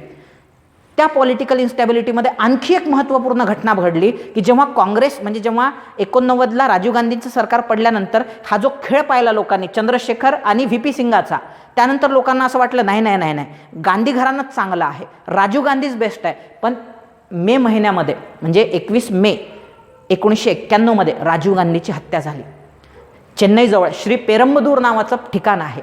सो तिथं जी लिट्टे नावाची संघटना होती, लिबरेशन टायगर ऑफ तमिल इलम त्याचं नाव होतं, लिबरेशन टायगर ऑफ तमिल इलम. याच्या लक्षामध्ये मधात एक त्याच्यावर मूवी पण आला होता पहा, जॉन इब्राहिमचा, मस्त मूवी होता तो. Liberation tiger of Madras cafe नाव होतं त्याचं. लिबरेशन टायगर ऑफ तमिल इलम नावाची संघटना होती, त्याला लिट्टे म्हणायचे. सो त्याचा वेल्लुपलय प्रभाकरन हा सर्वेसर्वा होता. सो त्याच्या विरुद्ध काही स्टेप्स घेतल्या होत्या राजीव गांधींनी. शांतीसेना श्रीलंकेत पाठवली होती, ते आवडलं नाही त्याला, म्हणून त्यांना मारण्याचा कट रचण्यात आला आणि जगामध्ये पहिल्यांदा मानवी बॉम्बचा वापर करण्यात आला. थेनमोळी राजरत्नम, स्त्रीचं नाव काय आहे? थेनमोळी राजरत्नम नावाच्या स्त्रीला बॉम्ब लावण्यात आला. ती जवळ गेली आणि राजीव गांधी जवळ गेल्यानंतर तिनं स्वतःला ब्लास्ट करून घेतलं. राजीव गांधी त्यात मारल्या गेले. राजीव गांधीची हत्या झाली. सो त्यानंतर पॉलिटिकल इन्स्टॅबिलिटी प्रचंड प्रमाणात निर्माण झाली आणि त्याचा दुष्परिणाम म्हणजे भारतामधले जे अर्थतज्ञ आहे आणि जागतिक अर्थतज्ञ IMF वर्ल्ड बँकेचे, त्यांनी आधीच सांगितलं होतं की भारतावर सिच्युएशन वाईट येणार आहे, अर्थव्यवस्थेला सांभाळा. आणि अर्थव्यवस्थेला सांभाळण्यासाठी राजीव गांधींनी प्रयत्न पण सुरू केले होते. म्हणजे अर्थव्यवस्था, मगाशी म्हटलं होतं ना, कमांड इकॉनॉमीपासून आपण त्याला म्हणतो मुक्त अर्थव्यवस्थेकडे जाणे.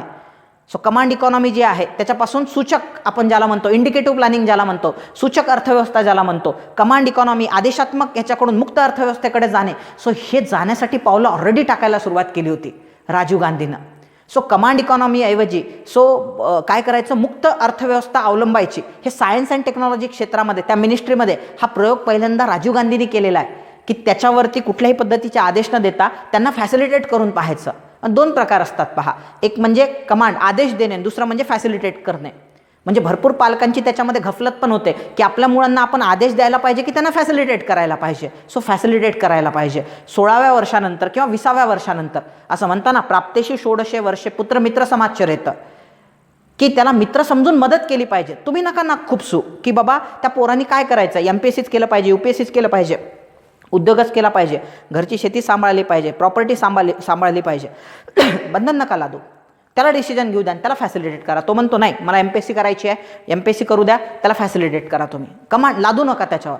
मग ह्याला म्हणतात मुक्त अर्थव्यवस्था. याचा प्रयोग ऑलरेडी राजीव गांधींनी सायन्स अँड टेक्नॉलॉजी क्षेत्रामध्ये करायला सुरुवात केली होती.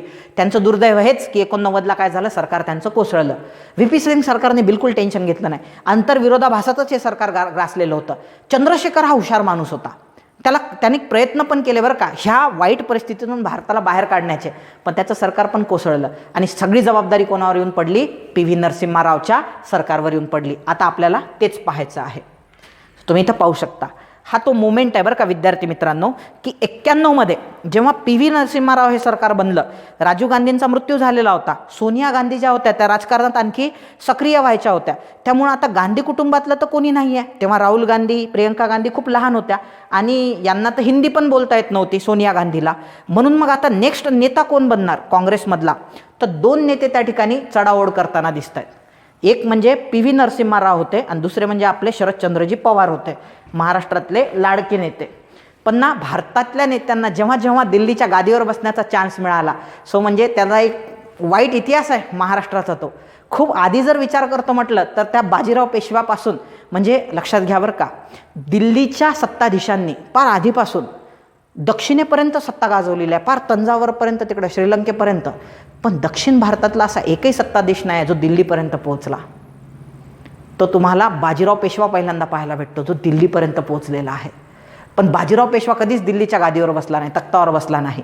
कारण महाराष्ट्राला एक घाण सवय, दिल्लीचे ही तख्त राखतो महाराष्ट्र माझा, दिल्लीच्या आगे झुकणार नाही. अरे झुकू नका, डायरेक्ट जाऊन बसा ना त्याच्यावरती. आजपर्यंत एकही महाराष्ट्र एवढा प्रगत राज्य आहे, एवढे जबरदस्त राजकारणी आहे, म्हणजे ते पार परंपरा आहेत. म्हणजे तिकडं विलासराव देशमुख सारखे लोक, किंवा इकडं सोलापूरमध्ये गेले तर तुम्हाला सुशीलकुमार शिंदेसारखे लोक, बाळासाहेब ठाकरेंसारखे लोक, त्यानंतर तुम्हाला असे भारी भारी लोक पाहायला मिळतात, गोपीनाथराव मुंडेंसारखे लोक. मधात देवेंद्र फडणवीसांचं पण एक्झाम्पल घ्यावं लागेल, तोही एक नेते आहेत, म्हणजे गडकरी पण आहेत त्या ठिकाणी, शरदचंद्रजी पवार आहे. पण कोणीच दिल्लीच्या तख्तावर आजपर्यंत बसलं नाही. तो चान्स 91ला मिळाला होता बरं का शरदचंद्रजी पवारांना, पण तो चान्स त्यांनी मिस केला. कारण 91मध्ये परिस्थितीच अशी होती की तो काटेरी मुकुट कोण घालणार. तो घालण्याचं धाडस कोणी केलेलं आहे, PV नरसिम्हा राव यांनी केलेलं आहे. येते लक्षामध्ये, साऊथ इंडियन होते, पहिला साऊथ इंडियन माणूस दिल्लीच्या गादीवर बसणार बरं का, PV नरसिम्हा राव.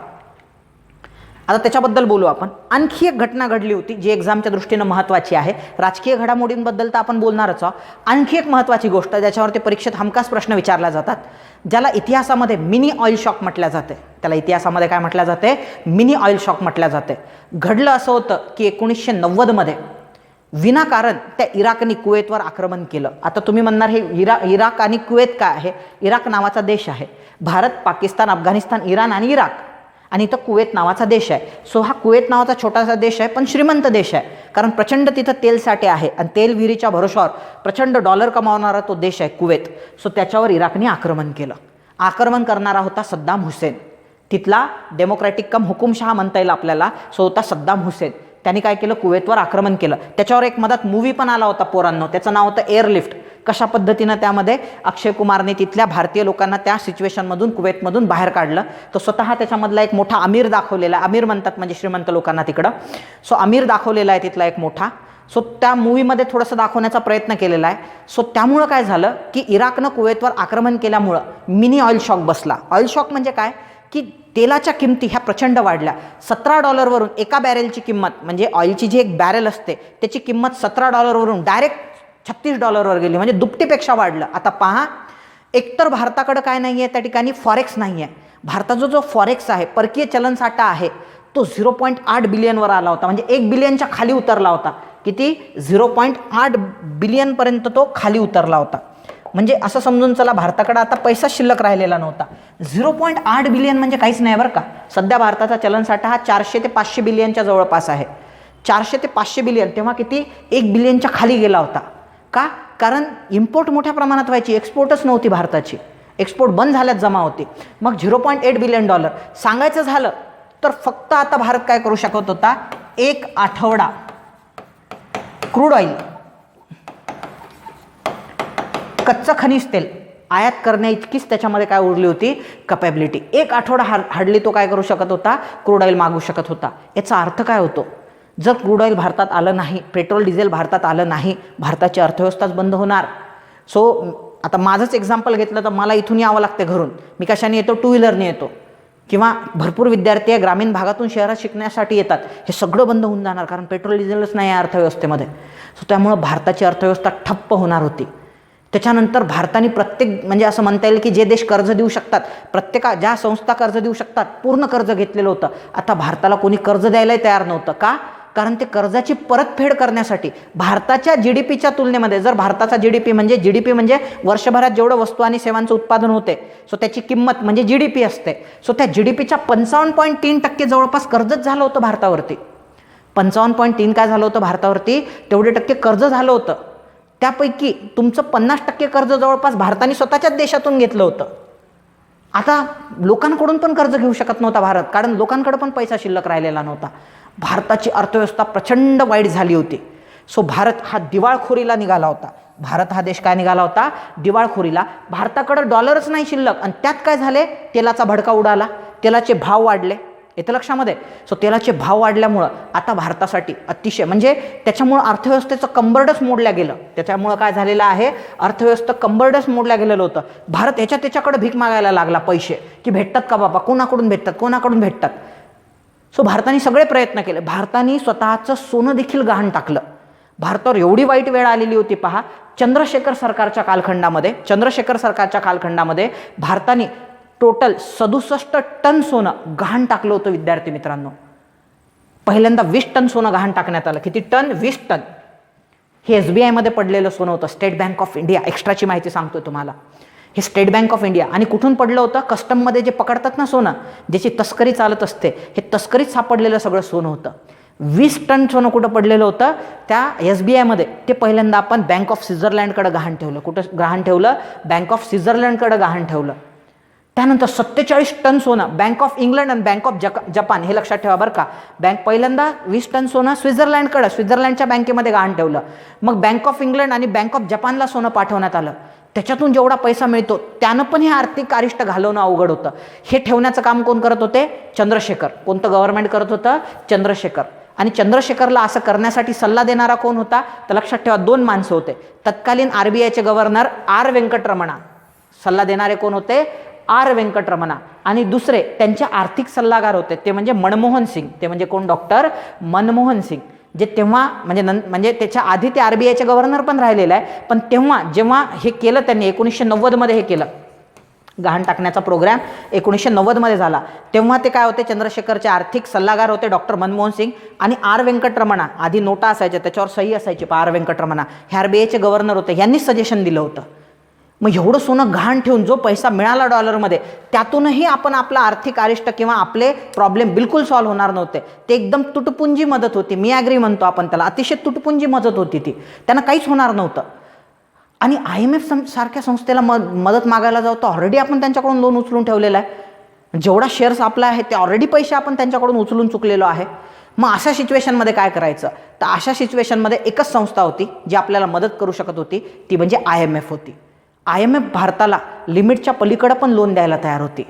पण एक नेहमी हे एक लक्षात ठेवा बरं का, मीही अनुभवलेलं आहे आणि तुम्हीही अनुभवलेलं आहे, माणसानं काही व्हावं जीवनामध्ये मजबूर कधीच होऊ नये. याचं लक्षामध्ये. सो काही झालं चालतं जीवनामध्ये कमी जास्त, पण माणसाने जीवनात मजबूर होऊ नये. मजबूर जर झाला ना माणूस, त्याला यमयातना होतात पहा जिवंतपणी. तुमच्यातल्या खूप जणांना हे सहन करावं लागलं असेल पहा. भारत आता या मोमेंटला सगळं केलं, सोनं नाणं गहाण टाकलं, सगळं केलं, सगळ्यांना लोन मागून पाहिले, सगळं करून पाहिलं. भारत आता पूर्णपणे काय झालेला होता, मजबूर झाला होता. आणि जेव्हा माणूस मजबूर होतं ना, लोक असे फायदा उचलतात, इमॅजिन करू शकत नाही तुम्ही. खूप जण याच्यातून गेले असतील पहा. सो तेव्हा आपल्याला आठवते की यार मी तेव्हाच असं केलं असतं तर, तेव्हाच तसं आपल्यातले लेक्चर ऐकणाऱ्यापैकी खूप सारे विद्यार्थी असतील मागच्या 3-4 वर्षापासून प्रिपरेशन करतायत. जेव्हा सुरुवात केली तेव्हा ते छानछबिले होते, रिलॅक्समध्ये कारभार होता. आता त्यांना नातेवाईक पण टोमणे मारतात, मित्र पण टोमणे मारतात, घरचे पैसे पाठवायला काचकूच करतात, जॉब मागायला जाऊ तर जॉब मिळत नाही, मिळाला तर व्यवस्थित पेमेंट मिळत नाही, जॉब करावं की अभ्यास करावं, मजबूर होऊन जातात बिचारे, सुचत नाही त्यांना. सो ती अवस्था माणसाच्या जीवनातली सर्वात वाईट अवस्था असते. माझे बाबा नेहमी त्यांचे एक्सपिरियन्स सांगतात की मी असं झालो होतो, मी मजबूर झालो होतो आणि मलाही तसे एक्सपिरियन्सेस आलेले आहेत. सो माणसाने काही व्हावं पण मजबूर कधीच होऊ नये. भारताचं तसंच झालं. भारत हा मजबूर झाला होता आणि जेव्हा असं काही घडते तेव्हा लोक तुमचा पाहिजे तसा वापर करतात, पाहिजे तसा फायदा घेतात. तसा मग हे IMF सारख्या ज्या संस्था आहे, वर्ल्ड बँक, IMF, ह्या दिसायला गोड आहेत, लोन देतो तुम्हाला, हे करतो ते करतो, पण त्यांचे वेगवेगळ्या पद्धतीनं तुमच्यावर काय असतात, रिस्ट्रिक्शन्स पण असतात. सो त्या कालखंडामध्ये IMF नावाची जी संस्था आहे ती इन शॉर्ट सांगतो कशा पद्धतीनं वर्क करते ते समजून घेणं महत्त्वाचं आहे. सो IMFमध्ये वेगवेगळ्या देशांचे शेअर्स आहेत, भारताचा पण शेअर्स आहे. भारताचा जास्त नाही, 2.5% जवळपास काहीतरी आहे शेअर्स, जास्त नाही आहे. IMFमध्ये प्रत्येक देशाचे शेअर्स आहे. त्यामध्ये सर्वात जास्त शेअर्स हे USAनं होल्ड केलेले आहे. ते जवळपास आहे पहा 16.46% घरात आहे. एक्झॅक्ट नाही आहे तो आकडा, 16.46 एकट्या USAचे आहे. आणि IMFचं असं म्हणणं आहे की आम्ही कोणत्याही देशाला, समजा भारताला, आम्ही लोन द्यायला तयार आहे, आम्ही लोन द्यायला तयार आहे. फक्त त्यांना लोन देण्यासाठी 85% म्हणजे सर्व देशांचे मिळून 85% वोटिंग पडायला पाहिजे. सर्व देशांची मिळून 85% वोटिंग पडायला पाहिजे. एकट्या USAनं जर नाही म्हटलं तर 16% वोट कमी होऊन चालले. भारताची वोटिंग डायरेक्ट 83 पॉईंट समथिंगवर येऊन जाईल, 83.53-54% येऊन जाईल. मग भारताला लोन मिळणार का? नाही. मग भारत हा पूर्णपणे कोणत्या देशावर अवलंबून राहिलेला आहे? USAवर अवलंबून राहिलेला आहे, अमेरिकेवर त्या ठिकाणी अवलंबून राहिलेला आहे लोनसाठी. IMFचं जर लोन घ्यायचं तर मग USAला काय करावं लागणार? इम्प्रेस. आणि USAनी आपल्यावर अट टाकली. कशी अट टाकली पहा. जेव्हा हे कुवेत वॉर सुरू होतं, भारताचे आणि नेहमी कुवेत म्हणा किंवा आखाती जेवढे देश आहे, इराक आहे, इराण आहे, इराण आहे किंवा कोणतेही देश असू द्या, कुवेत आहे, कोणताही देश, सौदी अरेबिया, सगळ्या आखाती देशांसोबत भारताचे आधीपासून संबंध खूप चांगले राहिले. कारण त्यांच्याकडून आपण काय करतो आहे? क्रूड ऑइलची आयात करतो आहे मोठ्या प्रमाणामध्ये. त्यामुळे ह्या देशांसोबत भारताचे संबंध नेहमी चांगले राहिलेले आहे. आणि भारताला या युद्धात काही रस नव्हता आणि पडायचं पण नव्हतं.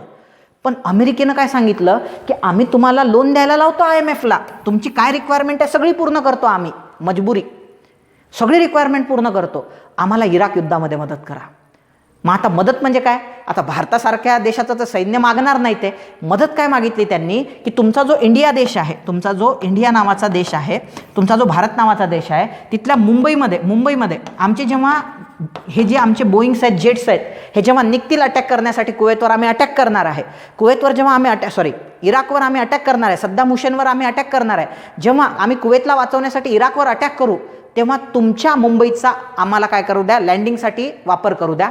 आमचे विमानं तिथं रिफ्युएलिंग करतील. रिफ्युएलिंग करताना जेवढे चार्जेस होतील त्या ऑइलचे, त्याच्या आम्ही 10 पट किंमत जास्त देऊ तुम्हाला.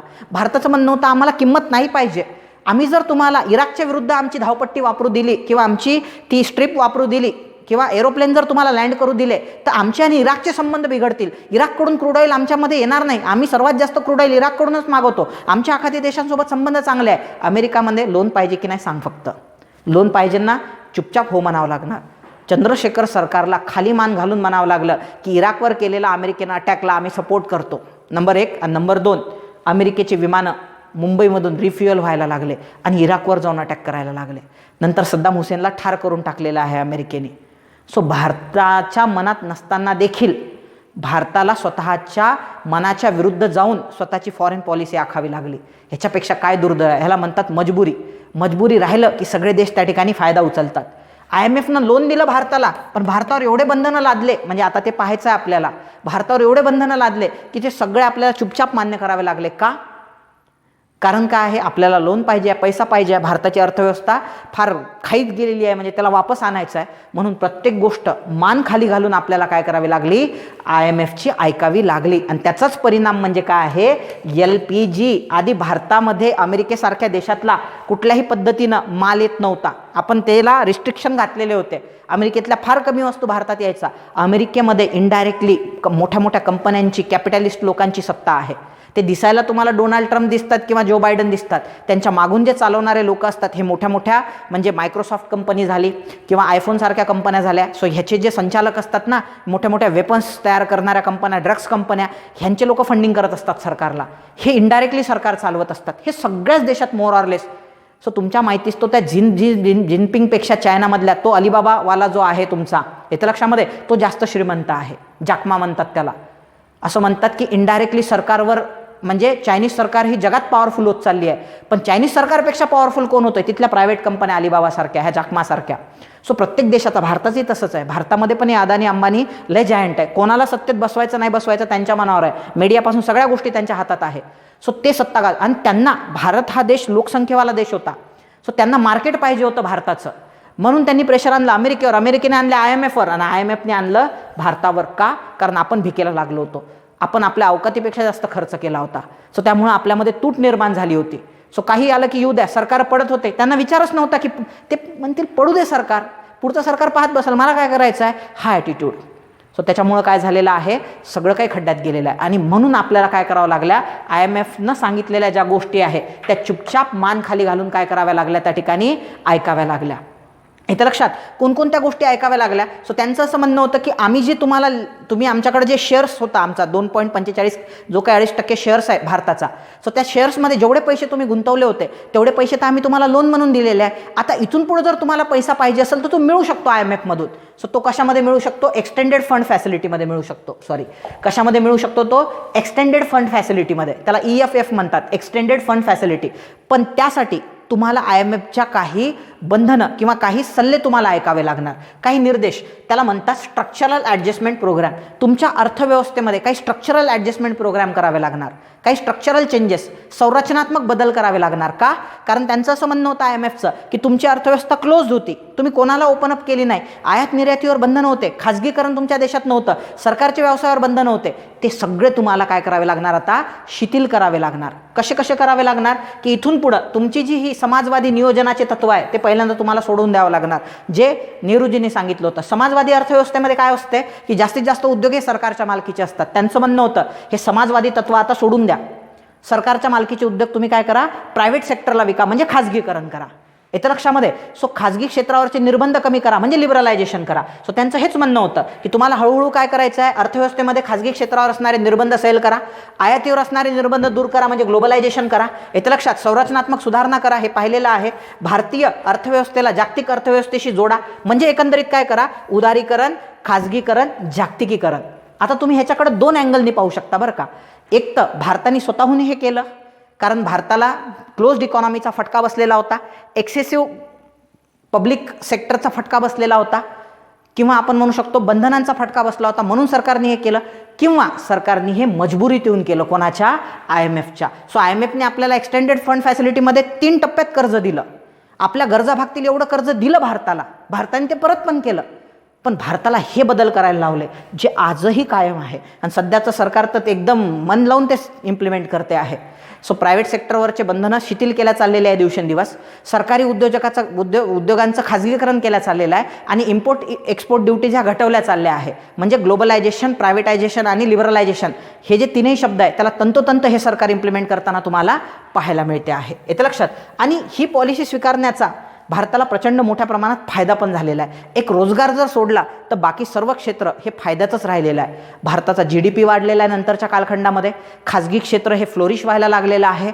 भीती होती की परकीय कंपन्या येतील अमेरिकेमधल्या आणि भारतातल्या कंपन्यांना डॉमिनेट करतील, इथल्या लघु व्यावसायिकांवर, सूक्ष्म व्यावसायिकांवर त्यांचा परिणाम होईल, ते डिस्ट्रॉय होऊन जातील, भारतातल्या शेती हे मोठे मोठे MNCs जे असतात, मल्टीनॅशनल कंपन्या, ते विकत घेतील. पण असं काहीच झालं नाही. उलट याचा फायदा असा झाला की या कंपन्या आल्यामुळं भारतात क्वालिटी काय हे कळायला लागलं, क्वालिटी मिळायला लागल्यामुळं भारतातल्या कंपन्या पण त्यांच्याशी कॉम्पीट करायला लागल्या, आणि ह्या कॉम्पिटिशन म्हणून लोकांना क्वालिटी मिळायला लागली जी गव्हर्नमेंटनं कधीच दिली नाही. येते लक्षामध्ये. सो हे काय होते, त्याचे बेनिफिट्स होते. भारतामधल्या कितीतरी सॉफ्टवेअर कंपन्या अमेरिकेला सर्व्हिस देऊन प्रचंड डॉलर सरकारला कमवून द्यायला लागल्या. सो याचे फायदे पण आहे, तोटे पण आहे. कारण सरकार याच्यामध्ये इन्व्हॉल्व नसल्यामुळं रोजगाराकडे लक्ष देणारं कोणीच उरलं नाही. प्रायव्हेट सेक्टरला रोजगाराशी काही एक घेणं देणं नसते, म्हणून बेरोजगारीचा प्रश्न बोकाळला. येते लक्षामध्ये. ह्याच्याबद्दल बोलू आपण, भविष्यात आपल्याला बोलायचंच आहे त्या ठिकाणी. सो हे ते दोघं जण आहे ज्यांनी, मी म्हटलो ना तो दिवस लक्षात ठेवा. एक म्हणजे कोणता, 23 जुलै 1991 ह्या दिवशी. कारण त्यावेळेस कोणीच पुढे यायला तयार नव्हतं. म्हणजे शरद पवारांना चान्स मिळाला होता पंतप्रधान बनण्याचा, शरद पवारांनी मिस केला तो. येते लक्षामध्ये. शरद पवार पंतप्रधान बनले नाही, जेव्हा की PV नरसिम्हा रावला आणि शरदचंद्रजी पवारांना काँग्रेसमध्ये सारखे सारखे मतं होते पंतप्रधान पदासाठी. तेव्हा शरद पवारांनी एक पाऊल मागं घेतलं आणि PV नरसिम्हा रावला पंतप्रधान बनवायला लावलं. कारण तो काळ असाच होता की काटेरी पंतप्रधान पदाचा.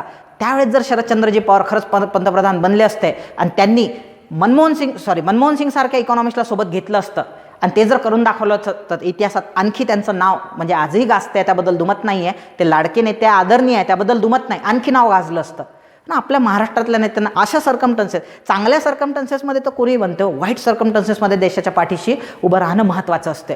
इव्हन मनमोहन सिंग पण त्यावेळेस अर्थ खातं जे आहे, अर्थ खातं, सो हे महत्त्वाचं खातं असणार होतं 91 मध्ये, जेव्हा PV नरसिम्हा रावने सरकार स्थापन करण्यासाठी हो म्हटलं. म्हातारा होता हा खूप, त्यानं हो म्हटलं, मी येतो म्हणे, सरकार स्थापन करतो म्हणे. पण अर्थमंत्री कोण असणार? सर्वात सगळेजण पहिल्यांदा म्हणजे त्यांचा जो सल्लागार होता आधीपासून, PC अलेक्झांडर, महाराष्ट्राचा सर्वाधिक कालखंडासाठी राहिलेला हा गव्हर्नर आहे बरं का, म्हणजे राज्यपाल आहे PC अलेक्झांडर. काँग्रेसचा खासमखास 10 ते 11 वर्ष महाराष्ट्राचा राज्यपाल राहिला बरं का PC अलेक्झांडर. हा ASOच्या मेन्समध्ये विचारलेला प्रश्न आहे, लक्षात ठेवा. PC अलेक्झांडर हा याचा ॲडवायझर होता. PC अलेक्झांडरने पहिल्यांदा जे होऊन गेलेले गव्हर्नर होते RBIचे, IG पटेल यांना रिक्वेस्ट केली होती की भारताचे अर्थमंत्री बना, तुमची गरज आहे. त्यांनी हात वर केले होते. तेव्हा एकच माणूस जो तेव्हा UGCचा चेअरमॅन बनला होता पहिल्यांदा, चंद्रशेखर यांचा काय होता तो, ते हे राहिलेले इकॉनॉमिक ॲडवायझर राहिलेले आहे, नंतर UGCचे चेअरमॅन बनले आणि नंतर वेळेवरती त्यांनी हो म्हटलेलं आहे आणि भारताचे हे ते काय राहिलेले आहे, अर्थमंत्री. म्हणून आपले जे पंतप्रधान आहे ते म्हणजे आपले जे तत्कालीन अर्थमंत्री म्हणावं लागेल डॉक्टर मनमोहन सिंग आणि तत्कालीन पंतप्रधान PV नरसिम्हा राव, ह्या 2 वाघांनी मिळून अर्थव्यवस्था जी होती, जी खड्ड्यात जात होती, म्हणजे ती काय केलेली आहे, बाहेर काढलेली आहे. मनमोहन सिंगाचे उपकार मानावे तेवढे कमी आहे. 91ला पण भारताला वाचवलं. 2008 मध्ये जेव्हा क्रायसिस आले भारतावर, त्याला सबप्राईम क्रायसिस म्हणतात, अमेरिकेमुळे आले होते ते लेहमॅन ब्रदर. सो त्या क्रायसिसमधून पण ह्याच माणसांनी बाहेर काढलेल्या भारताच्या अर्थव्यवस्थेला. म्हणून हे दोघेही जण महत्त्वाचे आहे. हा का महत्त्वाचा आहे? कारण त्यांनी मनमोहन सिंगाला पूर्ण फ्रीडम दिले होते, तुम्हाला जे वागायचं ते वागा, कोण जर तुमच्या विरुद्ध येत असेल मी पाहून घेतो पॉलिटिकल लेव्हलला. सो ते ह्याच्यामुळं, ह्या दोघांमुळं काय होऊ शकलेलं आहे, पॉसिबल होऊ शकलेलं आहे. सो 23 जुलै 91 रोजी नरसिम्हा पंतप्रधान असताना, डॉक्टर मनमोहन सिंग हे अर्थमंत्री असताना LPG पॉलिसी आपण स्वीकारली. डेट लक्षात ठेवा. आणि 24 जुलैला आपण ह्या पॉलिसीवर आधारित नवीन औद्योगिक धोरण आपण स्वीकारलं की ज्यामध्ये प्रायव्हेट सेक्टरला जास्तीत जास्त रोल प्ले करायचा होता. 91ला आलेल्या आर्थिक क्रायसिसला आपण BOP क्रायसिस मगाशीच पाहिलं किंवा ॲक्यूट मायक्रो इकॉनॉमिक्स क्रायसिस म्हणतात. आता ह्या सगळ्यांमध्ये हे लक्षात ठेवा, शेवटची ओळ हे कितीतरी वेळेस मेन्सला विचारलेली आहे. ते म्हणजे काय की ही जे LPG रिफॉर्म्स आहे त्याचं ध्येय काय आहे, तर ध्येय अल्टिमेट आहे जागतिकीकरण, जगाला एक बाजारपेठ बनवणे, आयात निर्यातीवरचे बंधनं कमी करणे. पण ते अचीव करण्याची दिशा कोणती आहे, तर ती उदारीकरण आहे. दिशा कोणती आहे, उदारीकरण. आणि त्याचा मार्ग कोणता आहे, तर खाजगीकरण. हे लक्षात ठेवा. सो मार्ग खाजगीकरण आहे, दिशा उदारीकरणाची आहे आणि अचीव काय करायचं आहे, ध्येय कोणतं आहे, सो ते जागतिकीकरण आहे. येते लक्षामध्ये. कळालं तुम्हाला कसं कसं आहे.